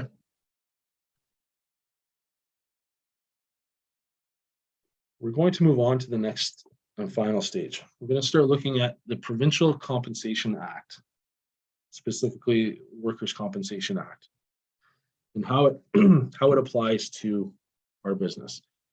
Essentially, employees, managers, supervisors, workers, and the government all have responsibilities when it comes to workplace health and safety. The Workplace Safety and Insurance Act in Ontario, the Workers' Compensation Act in some of the other provinces, they define those responsibilities of all the parties. Workers still have their basic rights, right to know, participate, and refuse unsafe work. And they have the ability to work in a safe environment. But sometimes people are injured in that work environment. So what does happen when someone is injured on the job? That's where the Workplace Safety Insurance Act or the Workers' Compensation Act or whatever it may be in your particular province, it is an insurance plan to compensate employees who are injured or disabled due to workplace accidents. It's to make the employee whole again, give them the resources, whether it's medical, whether it's financial, whether it's vocational retraining, to put them back to as they were before the workplace injury. It promotes health and safety in the workplace to reduce injuries and disease, and it helps to facilitate the return to work process between employers and employees in the medical community. There are a number of parties in it. You have the Workers' Compensation Board itself, you have the employer, you have the employee, and then you have the medical community. And all those four parties rather, their goal is to return the employee back to the pre-injury job, whatever it may be. The thing with workers' compensation is it's what's called a no-fault system. It doesn't matter who was at fault for it, whether it was an improper procedure, an improper policy, whether it was a maintenance issue, or if the employee was not quite following what they're supposed to be doing, or their shoes were untied, let's say, and they fell off the roof, as in one of our case studies. It doesn't matter. Workers' compensation will cover that employee until such time as they are returned to the pre-injury levels. Workers' compensation is funded 100% by employers. What does that mean? It means it's not part of the general tax base. So it's not every citizen providing income tax or HST or whatever it may be. It is funded by employers through employer premiums, and they pay a certain amount depending on how much wages they pay, how much payroll they have during a particular time period, whether it's a month, a quarter, or a year. There are strong financial and legal implications to workers' compensation. It is a very complex system. It is very onerous for all the parties involved. And it is the system that we have in place. You could be, as an employer, if you are held negligible in some of these situations, such as not participating in a return to work situation or falsifying information on a workers' comp form, or not providing information in a timely manner, you could be fined, and you will receive a fine from the workers' compensation. And in every jurisdiction, they have the legal authority to do so. What happens when there's injury and loss of work? The Act ensures that employees receive support and healthcare by way of returning to work in the pre-injury position or other suitable work. And that is a place where we as temporary employment professionals are sometimes able to move an employee that's injured in one area of a workplace and move them into another area of workplace, or a new client even that has less strenuous sort of work. The other aspect of it is to find assistance, finding alternative employment if the injury prevents him or her continuing with their current employer. Again, that's where we shine in terms of we have multiple clients in a lot of cases, and potentially we could place that injured employee in a different work environment. It also, and lastly, enables compensation to be paid to the worker when a worker loses earnings or becomes disabled or worker survives. The idea is that compensation is paid to the worker when the worker loses injury or becomes disabled, such that they're not going to lose their house, their car. They will be made partially whole while they recover.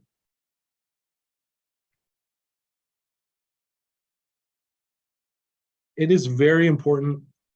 Record keeping is one of the most vital things you can do if you do have a workplace injury at your employer. If you're notified that one of your employees has been injured, you want to document everything that occurs. One of the things you don't know, especially in dealing with workers' compensation, is what information will be important and when it will be important. Oftentimes, a workers' compensation claim can last for multiple years. It could last for decades. Record keeping is critical. You may not be working in the position when the issue comes to a head. The company may go out of business. All these sort of things can occur. It's the record keeping that is critical in these instances. And you want the basic sort of information, the who, what, where, when, and whys. What date and time it occurred, any witnesses, nature of the injury, location, any first aid or treatment provided. And it's critically crucial to document the details of the accident. Even when it doesn't seem serious, even if you have, your employee calls you quickly and says, look, I kind of tweaked my back and it's Friday, and you want to start documenting that information at that point. Humans are malleable. It might just be slightly sore when the employee calls you. They might wake up the next morning and it be a lot sore, and now all of a sudden they can't work. And it is for that reason you want to document anytime you have any sort of instances or information that may be the employee has injured themselves. We have another multiple choice. When there is a critical injury in the workplace, the manager is required to report the injury within 24 to 36 hours, 3 days to workers' compensation, immediately to the Ministry of Labor, 2 days with a written report to the Ministry of Labor, all the above, B, C, D only. Please go ahead and record your answer in the chat box.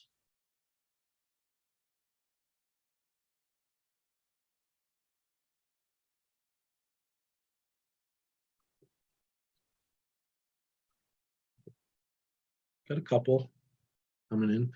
Got some Fs. We got an E, an A, a few more Fs. I'm going to say that the best answer in this case is F. So you do have to report the injury to workers' compensation. And in Ontario, you have 3 days to do it, 72 hours. You have to provide the information when there is a critical injury immediately to the Ministry of Labor, as well as you have to provide a report to the Ministry of Labor. So there's two things that have to occur to the Ministry of Labor. You have to call them, tell them, look, we've had a critical injury at our client's workplace. This is the information. This is our client's phone number and address, and they might come and inspect it. You likely have to provide your own information as the temporary employment agency and the employer of record. As well, within 48 hours, you have to provide a written report to the Ministry of Labor. The Act actually specifies what has to be in that report.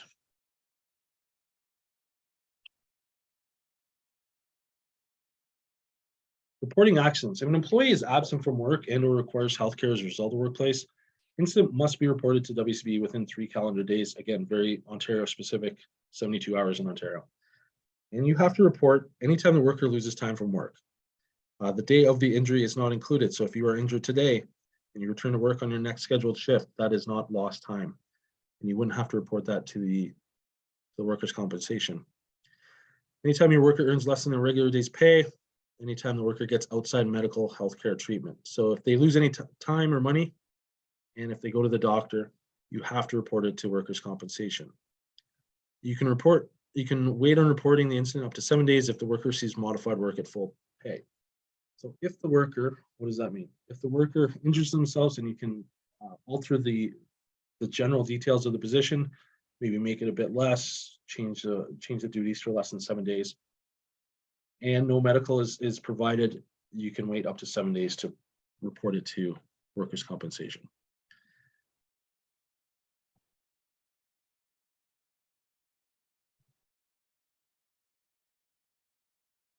Return to work and duty to modify work. When considering modified work, consider how it will support the injured worker. It has to be achievable, it has to be safe, constructive, and productive. So what does that actually mean? The idea is to provide work to the employee during their recovery time such that they are able to do it, and follows these 4 different categories. It has to be achievable. What does that mean? Achievable when we provide confidence to workers, as well as ensuring the work is achievable based on the worker's injury and any limitations. So what that means is you can't say if they're producing widgets and regular is 60 widgets, but they can only do 45 because of their injury. You have to perhaps modify your expectations. You have to change them so that the employee is able to achieve the fundamental results of the position or whatever the work is you're providing. It has to be safe. So it means you have to work within the medical and functional abilities of the worker so that they're not injuring themselves further or causing secondary or tertiary injuries to themselves. It has to be constructive. What this means is, are you increasing the skill level of the worker? You want to take a look at work that, although it's modified, although you are changing the fundamental aspects of the work, is it contributing to the skill level and helping them return to their full accountability prior to injury? Lastly, is it productive? And this means, is there a value being received by the company and partially by the employee as they do whatever modified work you're providing to them? So it wouldn't be enough to have them come into the workplace and sit in the lunchroom and just watch Netflix all day. If you were to do so and the employee complained to the workers' compensation board, I can almost guarantee you'll be held in contempt for return to work, and they'll say you are not upholding the requirements of the employer for the return to work scenario. You have to have them actually doing some work that is meaningful to the company. Again, achievable, safe, constructive, and productive. We're going to take a look at one case study, and we're just going to discuss it briefly. There's a manufacturing plant. Coworkers were unaware that an employee of 6 years was inside the oven when they loaded multiple carts, collectively containing about 1,200 pounds of tuna. They closed the door and started the oven. The victim inadvertently became trapped in the back of the superheated, pressurized steam cooker.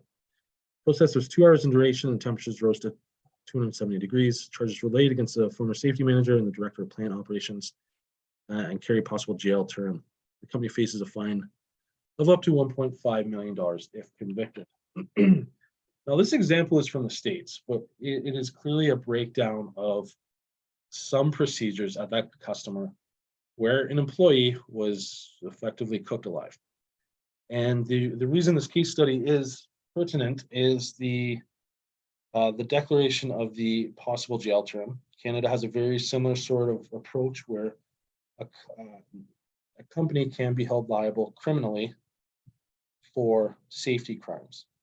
It is not very often that occurs. The classic example we have well, it was in Ontario. It's probably about 8, maybe 10 years ago, where they were cleaning windows on a swing stage.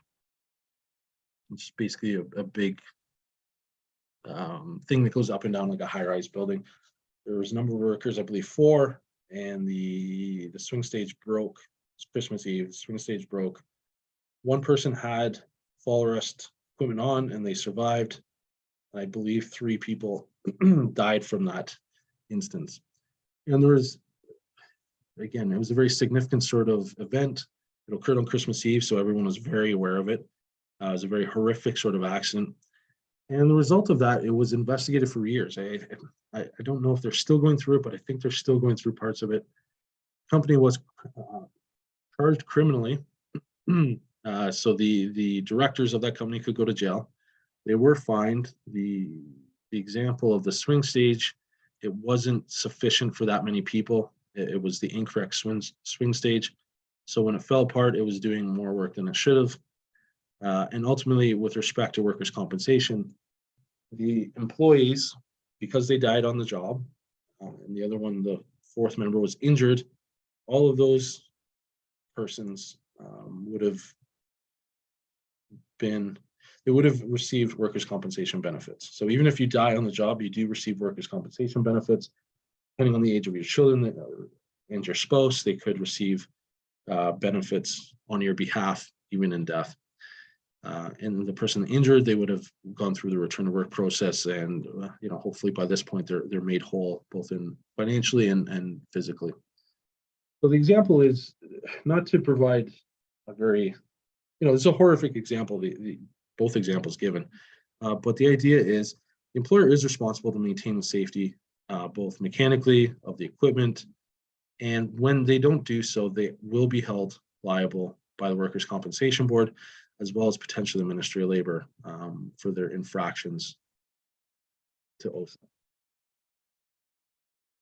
Moving on, I'm not aware of any Alberta people on the call, but so we won't quite go through this. Very similar to how Ontario works, and we've been discussing slight differences just in terms of terminology.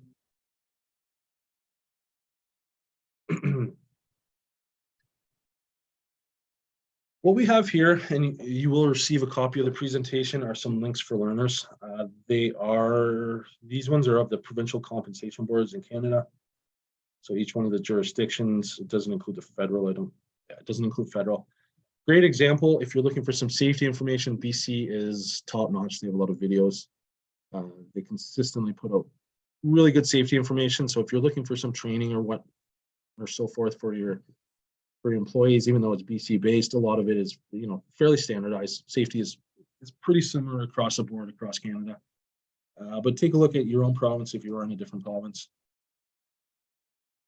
Next is a couple resources. I do use some of these resources. The CCOHS is great when you're looking for any sort of training. So if you're looking for even something as simple as using a shovel, they have information on that. Safe work practices, what to do, safe body positions. Great resource, especially if you have any if you're drawing up job descriptions, if you're dealing with someone that you're just trying to familiarize yourself with safe operation procedures for specific work, especially in our business. You're going to be dealing with novel jobs. You're going to be looking at jobs that you've never heard of, you've never done, but you are responsible to kind of get up to speed on how to do those things. We have some other Ministry of Labor within your jurisdictions. We have a couple Ontario ones. And then lastly, that is the completion of our course today. I do want to say thank you to everyone for joining the call. It was, again, it's a pretty long sort of conversation that we have.